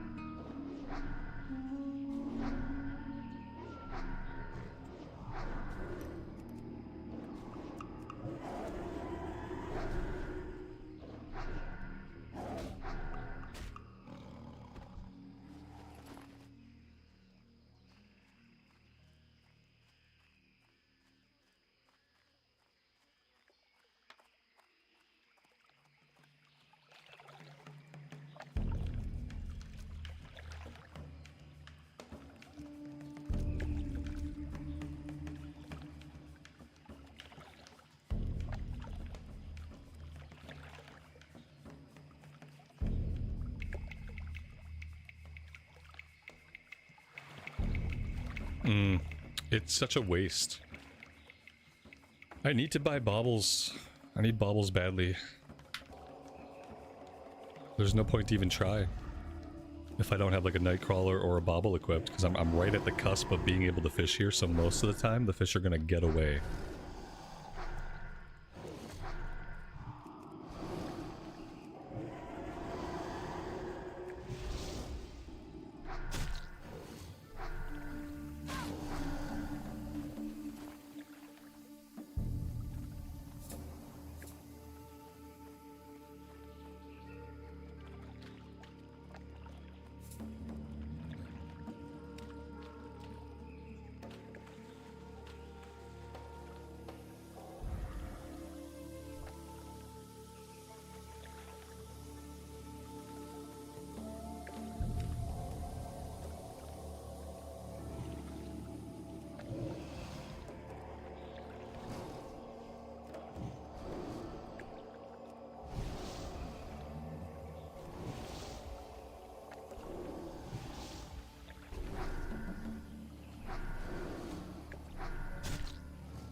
A fishing stream? I don't know about a fishing stream. We will start going back to fishing at the beginning of the stream. What can I do for you? Go with honor, friend. That is what we will do.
The only reason we haven't been fishing is just because we were capped out for a while. I was able to get the book today because today we made it down to Booty Bay. I've been doing really good at fishing the start of the streams. So now that we can resume that, we should be able to level it up pretty smoothly. Alright, well, there are no panthers here, no tigers here, no raptors here. I feel like maybe some people just tore through here and killed every single thing alive. That's what it feels like. Yeah, see, everything's dead. Now we're starting to see some of the corpses. Man, we're not going to make a lot of progress here very smoothly, are we? That's becoming pretty obvious. I don't know.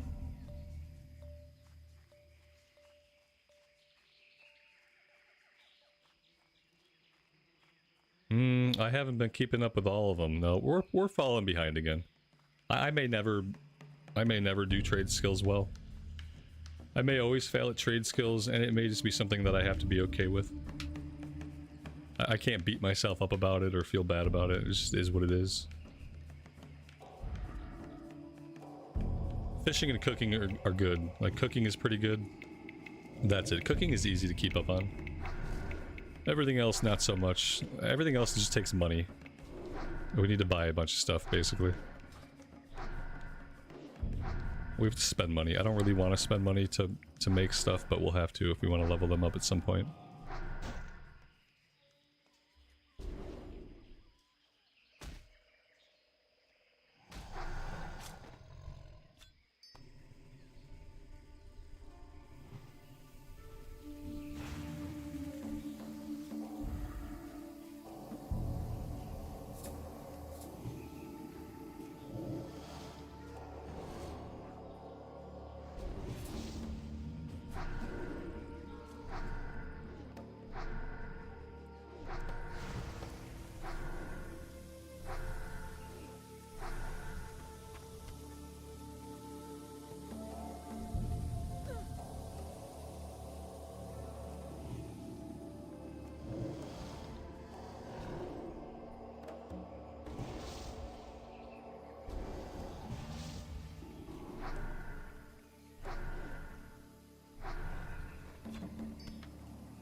Lael, just don't do it in public.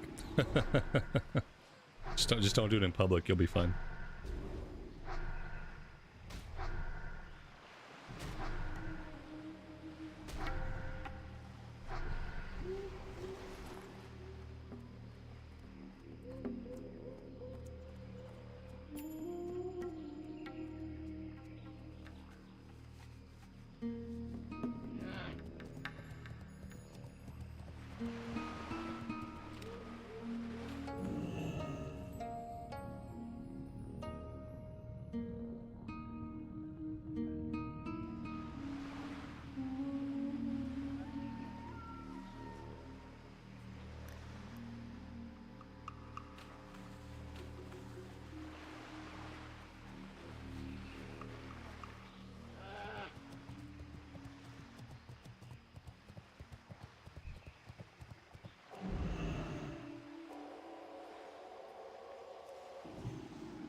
We got super lucky on the crystal shards. I think they upped the drop rate to 100%, to be honest.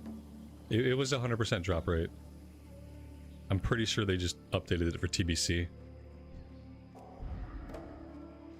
Because I thought I was getting lucky at first, and then they dropped off of every single mob I killed, so I don't think it was luck. I mean, I got lucky that they buffed the drop rate, I guess.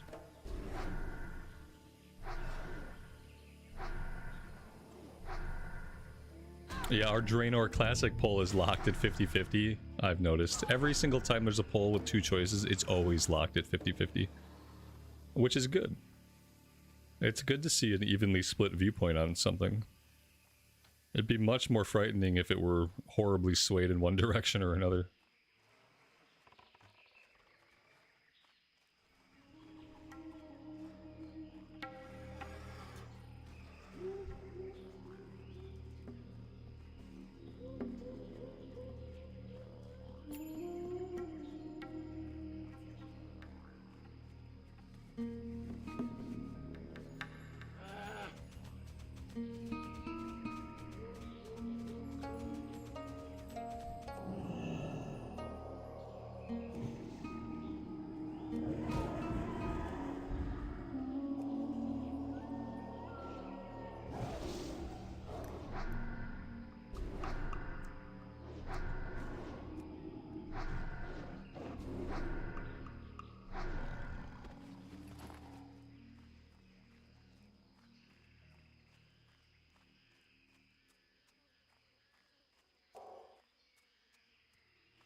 By the way, we've been in the queue for a while for RFD.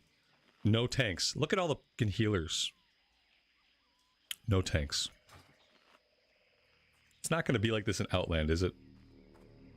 That'd be a bummer. To get to Outland and to not be able to do a bunch of 5-mans because there are still no tanks, that would really suck. What is a healer without a tank? An unemployed person.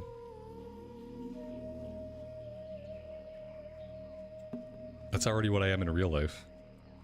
I don't need the game to reflect reality in this particular case.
Slim pickings on mobs. Yeah, everything's dead. This is a huge bottleneck still. Everybody bottlenecks here. And because of that, it's hard to find mobs. Especially since we're playing in prime time on the server, so. This is what happens. I remember this well. This has happened to us many, many times in Stranglethorn. Everything's fine until we get the Stranglethorn. And then it becomes really hard to make steady progress for a while. Probably why a lot of people just dungeon farm.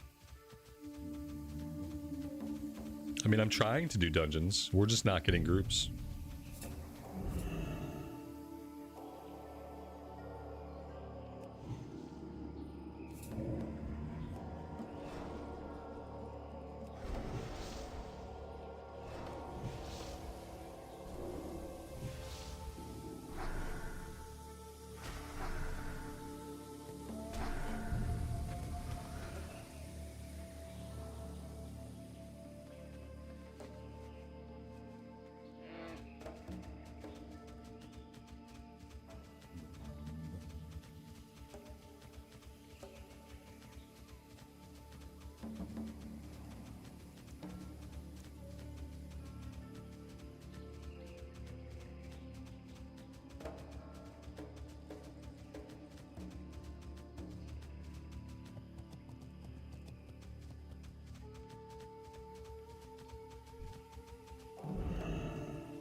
What realm is this? This is Thunderstrike EU.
You're a warrior and LFG marked as DPS. All you're getting are whispers. Can you tank? Yeah. Oh, yeah. It's a bad time to try to play a DPS warrior. There is such a tank shortage. You're gonna have trouble getting invites as a DPS warrior. Sometimes because people are just spiteful that you're not tanking. It's unfortunate because we are playing a version of the game where there are only 3 classes that can tank. So that's the first problem. It's the most important role in the game. Groups can't form up without it. And there are only 3 flavors of tank to choose from.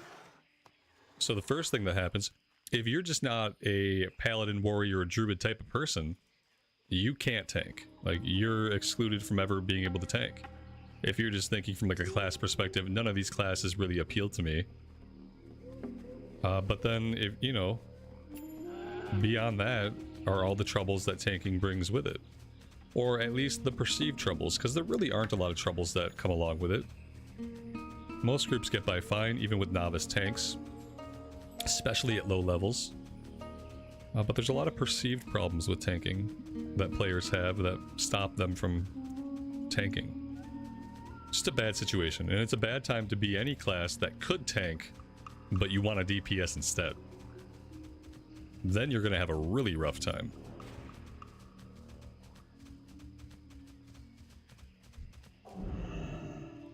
We need you to tank. We need you to tank. If you're on a warrior, or you're on a druid, or you're on a paladin, Azeroth needs you. But more specifically, Azeroth needs you to tank.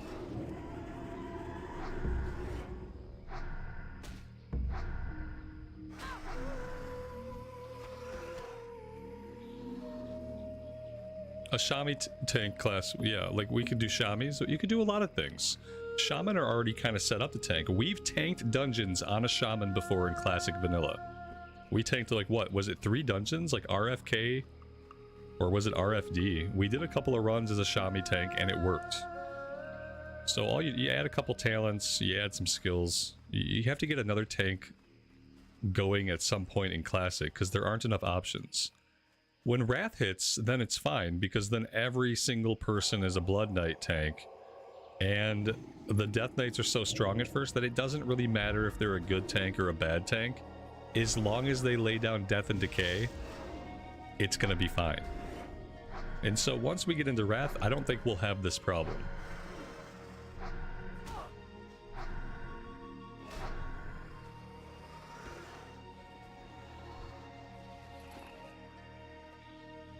McRaw, you just tank for the first time.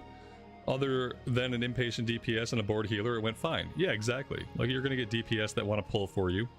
You can either, like, tolerate it or shut them down. You're gonna get healers that are, like me, but probably a little bit inattentive because they get bored sometimes.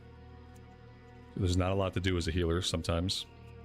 But yeah, it goes fine. It's just leveling dungeons especially, it goes fine. No one's asking you to tank a raid on your first day, you know what I mean? We just need people to get into these dungeons and take some hits. Pull some mobs, take some hits, and let the DPS and healers worry about the rest. It really isn't a hard job in Classic when it comes to the leveling dungeons. You know, I don't know what it's like to tank the raids because I never have.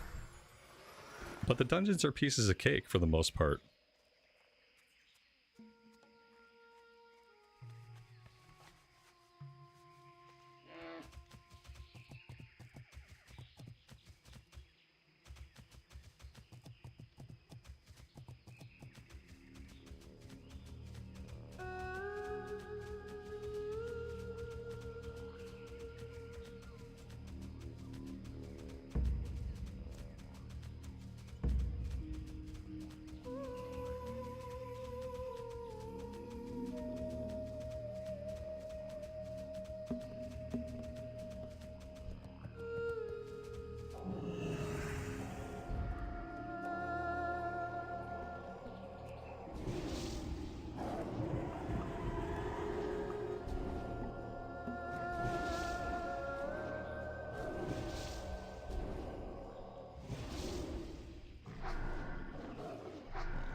Maybe you should start asking for gold for tanking. Don't do it. Oh god, I hear people were doing that, or maybe they still are doing that. I heard something about that, like people asking for gold to tank. No, don't do it. Be part of the solution, not part of the problem. I don't know if that's still going on or not. It's crazy. When people have to bribe tanks, like if Blizzard doesn't think that's a problem, then they're not paying attention or they're completely out of their minds. Because people having to bribe tanks to tank, that's a huge community problem. It's a huge gameplay problem.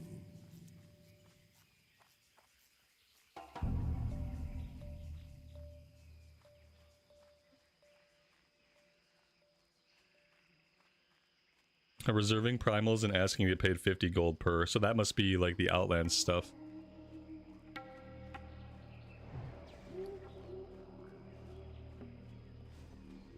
That's bad.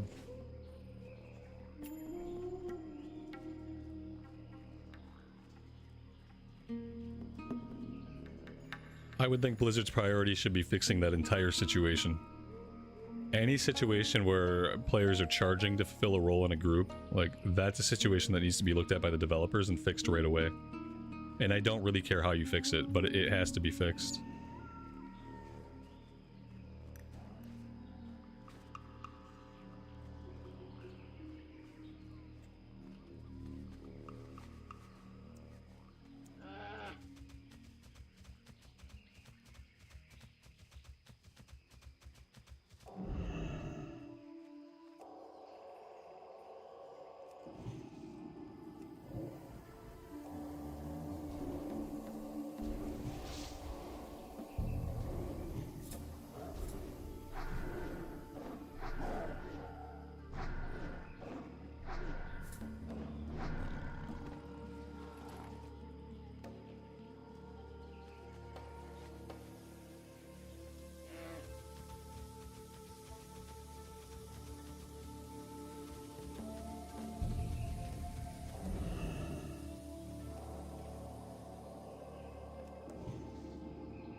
I don't even know if I want to do this now. Oh, wow. Oh, we got 2 DPS. Oh, yeah, this is gonna get far. Please be a tank. You must be a tank, right? There's no way you're a warrior DPS. Can we get a roll check, please? Roll check. I need a roll check.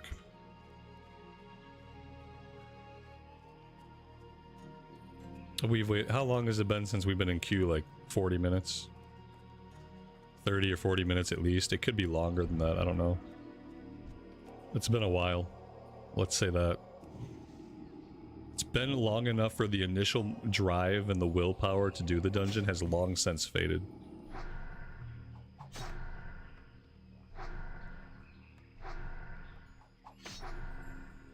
Only need tank. I'm not going anywhere. Oh, this is a warrior. I'm not going anywhere. They can, if they want heals, they can summon me. I'm not running out there when we don't have a tank. Like, wow, what a way to waste my time. Let me run out to a dungeon before we have a tank and see how that goes for me. No thanks. There's the roll check. Unbelievable. So 40 minutes and counting until we get a tank.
Oh, there we go. There's a druid. 45 minutes for a tank. I mean, it's too long. When you decide you want to do a dungeon, you're not really deciding you want to do a dungeon 45 minutes in the future. You're like, oh, I'd like to do a dungeon. And so you'd like to do it, like, within a reasonable amount of time, at least started. I don't think anyone, like, jumps in the queue thinking, oh yeah, I'd like to do a dungeon in 45 minutes to an hour from now. Alright, let's see. Let's see what it's like.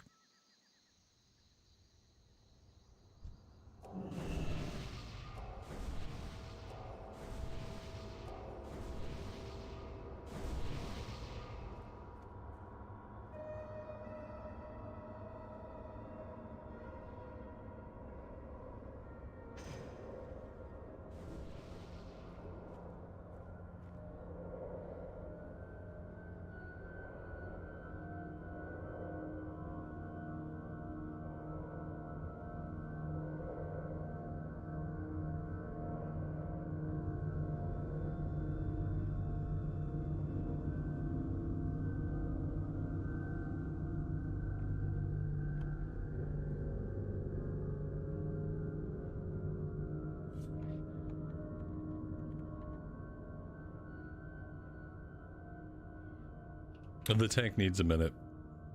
So we're still waiting on the tank.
The mage is level 40, and the tank is level 40.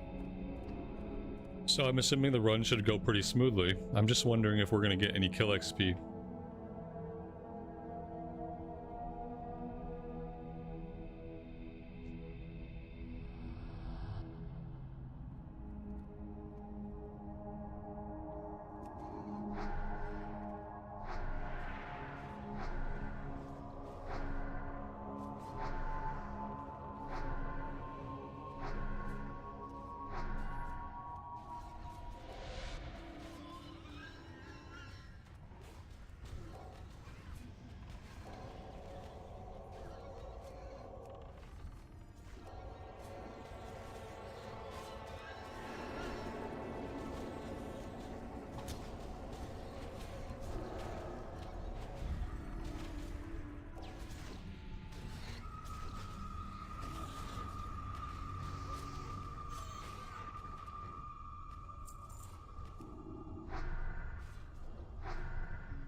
And we have already lost the rogue.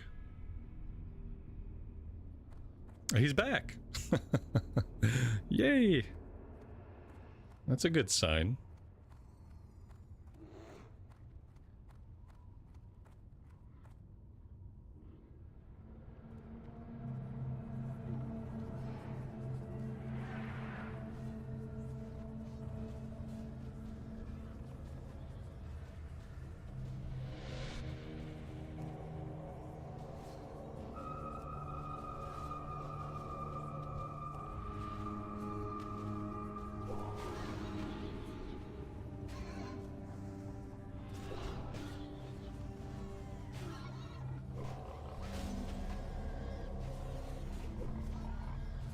Yeah, Lael, the poll is split 50-50. As it typically is. I like it when you guys split 50-50. Because that means I have an audience that isn't polarized in one direction arbitrarily or another. You know, 50-50 among humans is that's a pretty good ratio.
Is there an escort quest in this one? I don't think so. RFK had an escort quest. I don't know if RFD does. Maybe. There was the one with like the human warlock guy. He has to come here and do something. Like you let him out and then he comes here and then he does like a little ritual or something. There's that one. It's like part of that's an escort quest and part of it is like a protect the guy quest, I guess.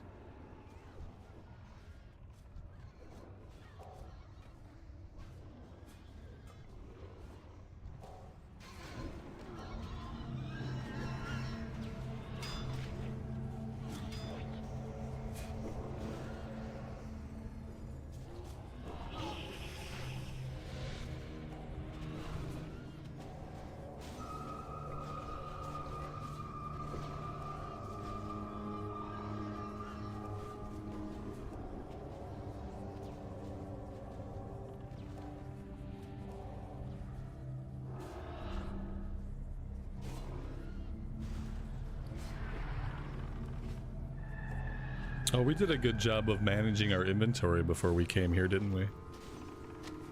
It's looking really awesome.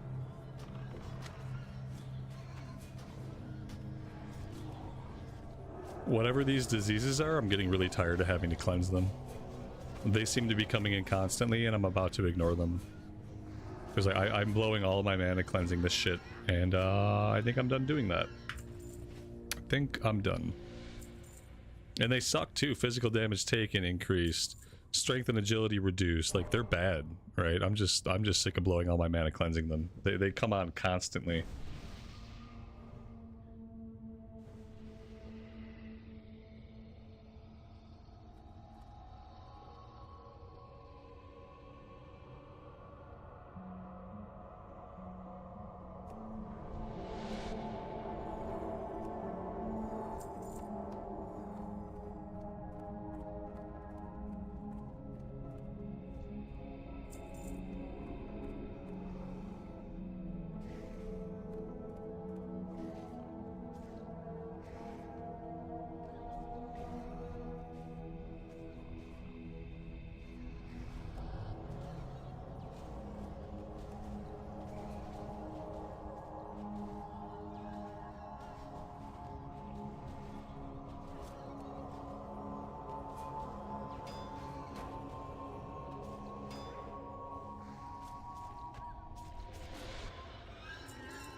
That was a decent time to level up, seeing as how we were out of mana for the most part. Level 35.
Why did they ring the bell without clearing the room first?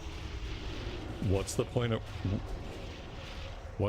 doing this like this, except maybe to get everyone killed?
Wow, a countdown this time. Oh, that's impressive. Oh, we went before the countdown ended. Epic fail.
And he dropped the plate chess piece. 10 strength, 8 agility, 15 stamina. Oh, that's a cool looking one. Hopefully the warrior needs it.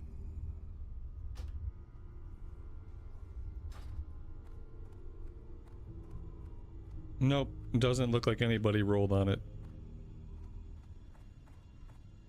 Oh, maybe he did.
We didn't get it.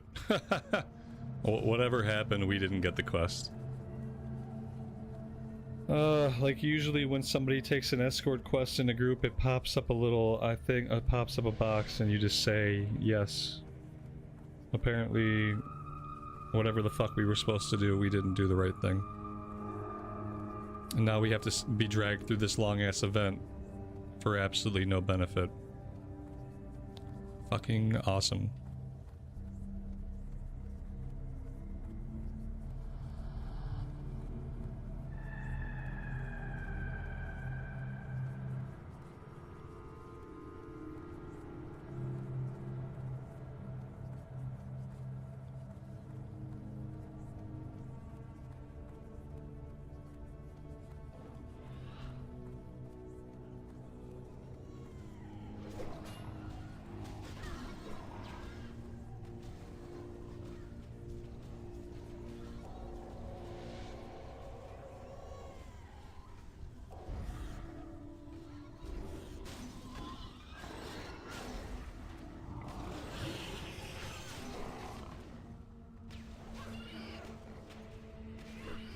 Well, mainly I'm thinking of it as lost quest XP. That's mainly what I'm thinking of it. Just quest XP that I don't get because of some of the stupid design choices in the game that are still there. Should have been like every other escort quest. It shouldn't have been a double turn-in. It should have been like every other escort quest. Somebody in the group takes it, it prompts everyone else, especially in a fucking dungeon.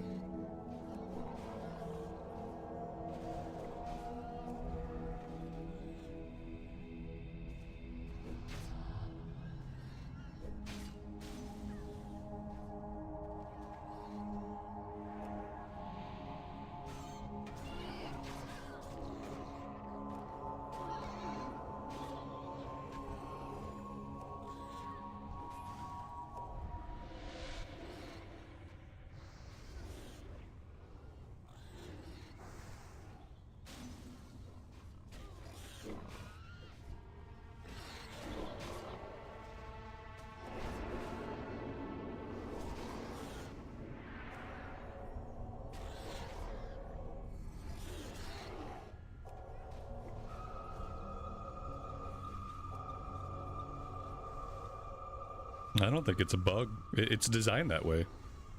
It's designed that way, and the developers don't know or give a shit. So it's still in the game that way. It'd probably be an easy fix, but why would they care?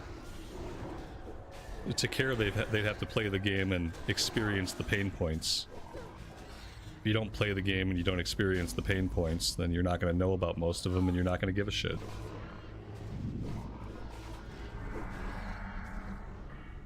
Looks like we lost our rogue again. This time he didn't pop back online the way he did the first time. So maybe we're just permanently down 1 DPS here. Not really a good time to be down 1 DPS. To be fair, I'm out of mana, so it's gonna make the rest of this pretty interesting.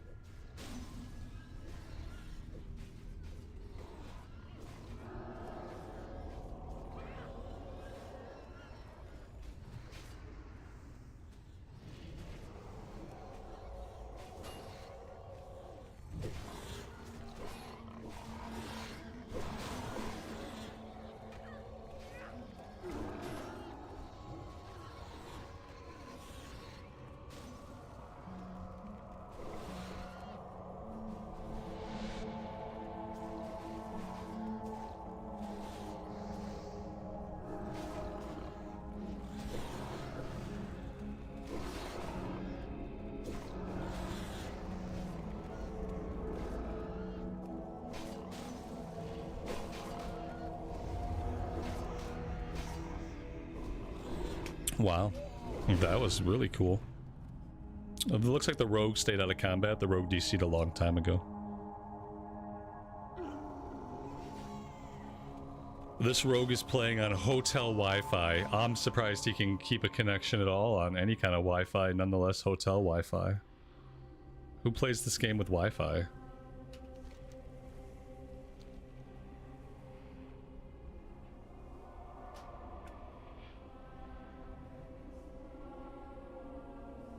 I guess they all failed that quest then, right? If they got overwhelmed there, that's quest failed.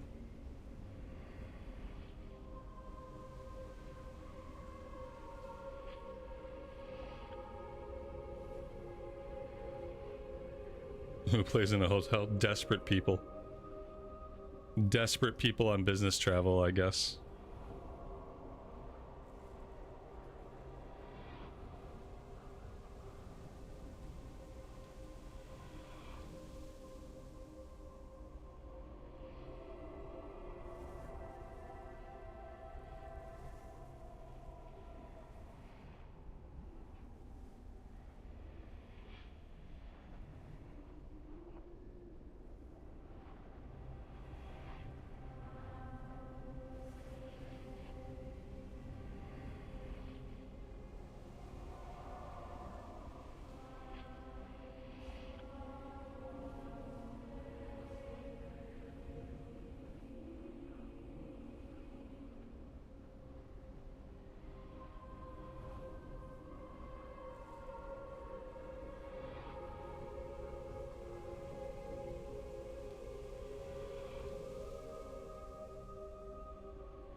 The room is still full of enemies.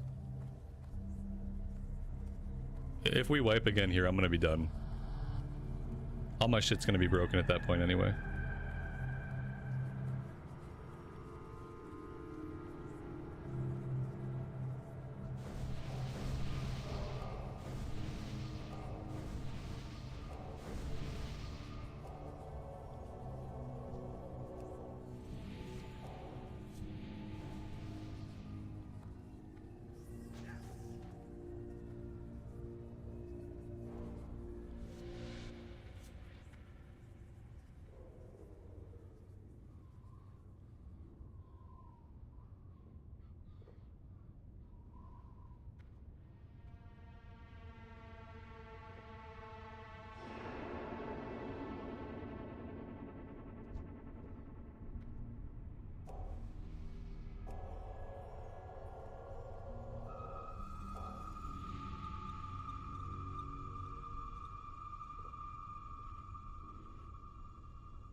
Should we go back and start the quest again? Yeah, let's do that same exact series of events again. This sounds really good.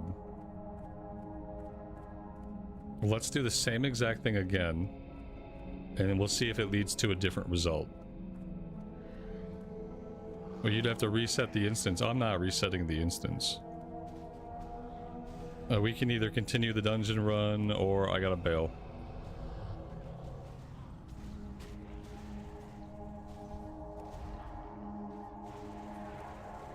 Looks like we're going to try to continue the dungeon.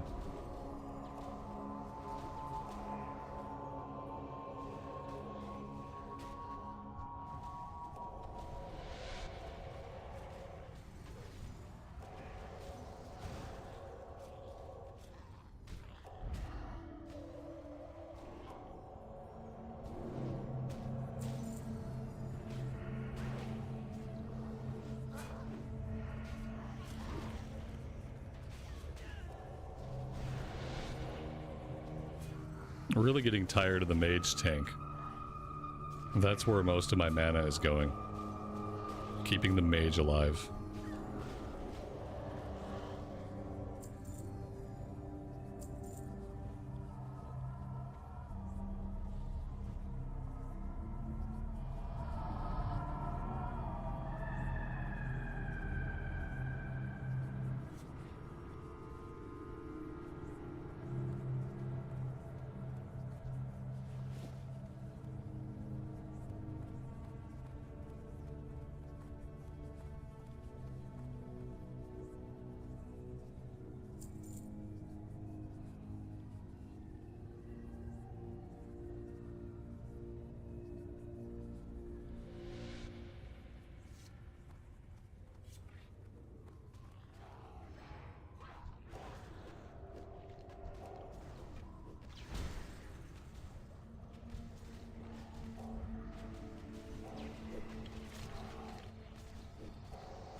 He thinks he does need to do it because he gets more crits on frozen targets. So for him to pad his DPS, he sometimes will go in and he'll Frost Nova. And that way everything's frozen and then he can blow it up and get a bunch of crits to pop off. Yeah. Frost Nova, Cone of Cold. Everything hates you. But hey, you hit the top of the DPS meter. And as we all know, that's all that matters.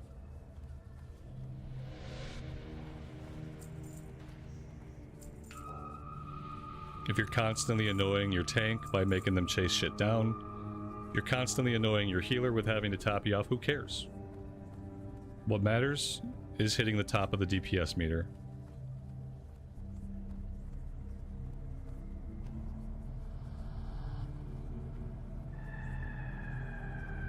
This looks good. This looks like a way that we're not gonna go. Like, let's all try to skip this group and go right to the broken bridge. Oh wait, that's not the way we're going.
Well, we got the boss.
Leather shoulders with strength, agility, and stamina. It's good for the druid tank.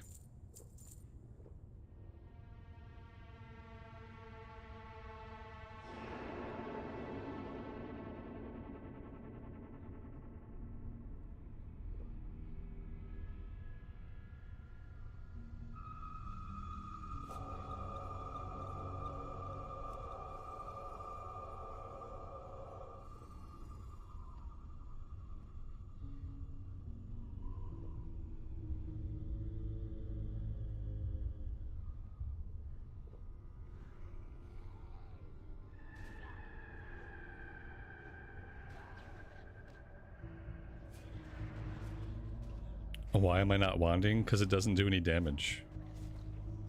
Why am I going to make myself work harder for no result?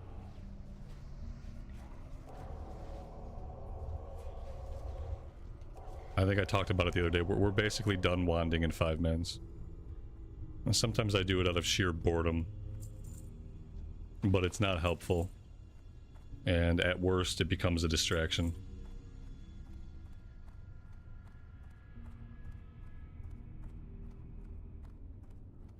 So mainly because I don't want to.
There's no wand that we're gonna get that's gonna make it worth wanding in 5-mans ever again. Eventually, wand damage tapers off, and we're getting into the level range where it really does start to taper off. That's why even when we've been soloing, I've been casting a lot more. Because the wand damage just isn't there, and we're not gonna get upgrades substantial enough to really make it worth it going forward. It naturally tapers out. By the time we're 40, we'll want to do, like, we'll do dual spec, and we'll have a full shadow spec, and we'll have a full holy spec. And once we have our full shadow spec, we probably won't be wanding a lot at all. It's just kind of the natural progression of the priest in TBC.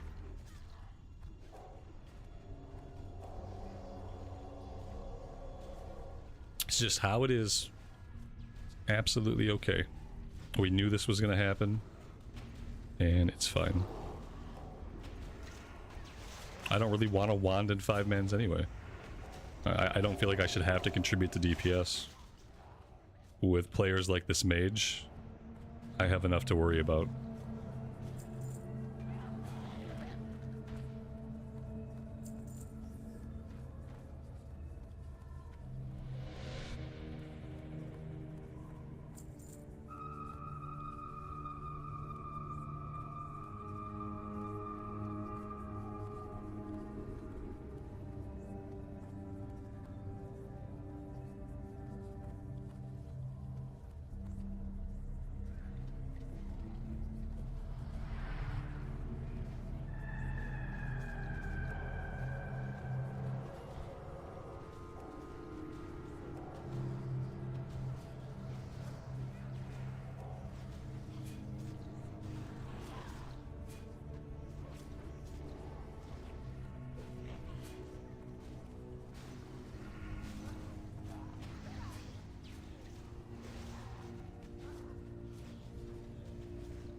Patrick, good afternoon and welcome to the stream. Thanks for joining us today.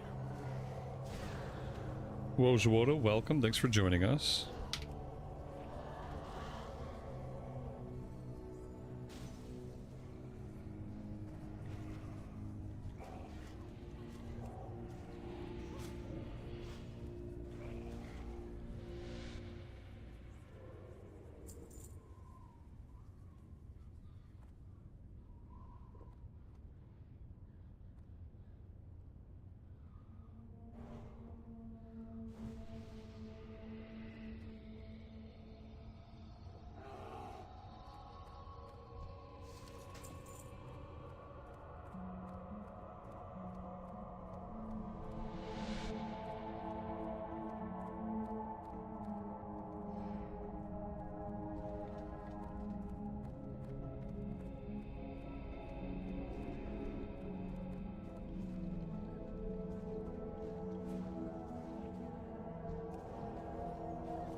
Imagine being the tank.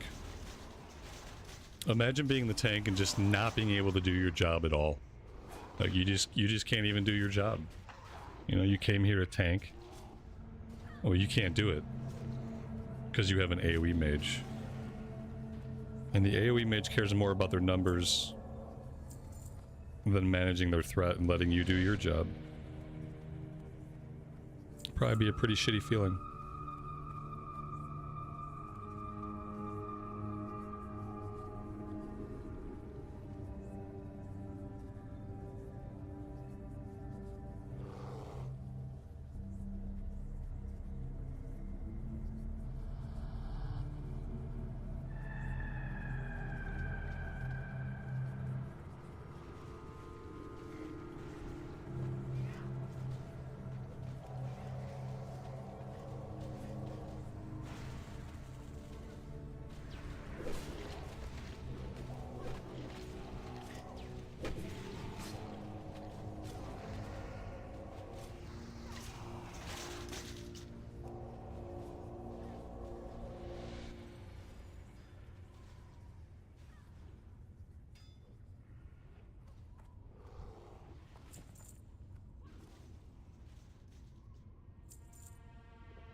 Oh, he won't be able to pull on the single target. That's only going to happen on multi-target stuff. Single target, the druid should be able to hold threat. Oh, but apparently he can't hold threat over me. Okay, well I gotta add threat. That makes sense. It makes sense for me to get all the ads. Since I happen to be spamming heals at the time. I don't remember all these ads, honestly. They kind of took me aback.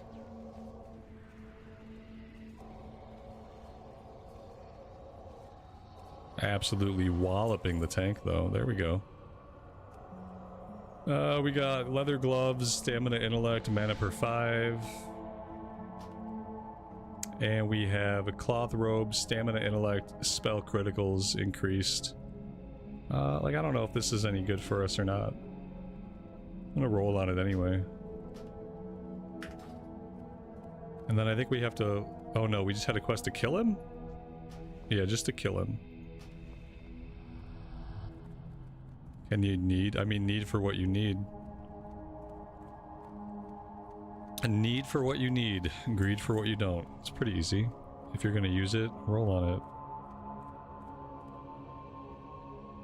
it. Did any of the loot resolve? Can we get out of here? Or is like none of the loot's resolved yet? None of the loot has resolved yet.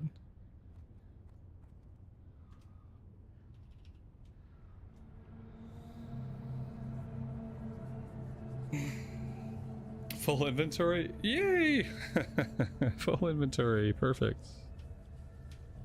Great. I mean, my inventory's been full the entire time. Let's drop some junk on the ground. Oh, there we go. Cool. Well, we can't play with that until level 37.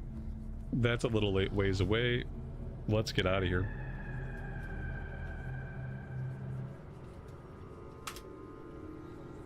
That's all I have in me for today, guys. I gotta peel out. It's been fun. I appreciate you guys hanging out with me. I probably won't be back on till next week. But yeah, thank you guys. Really appreciate it. As always, take care of yourselves out there in the real world and take care of each other. And we'll see you back here sometime soon. Bye for now.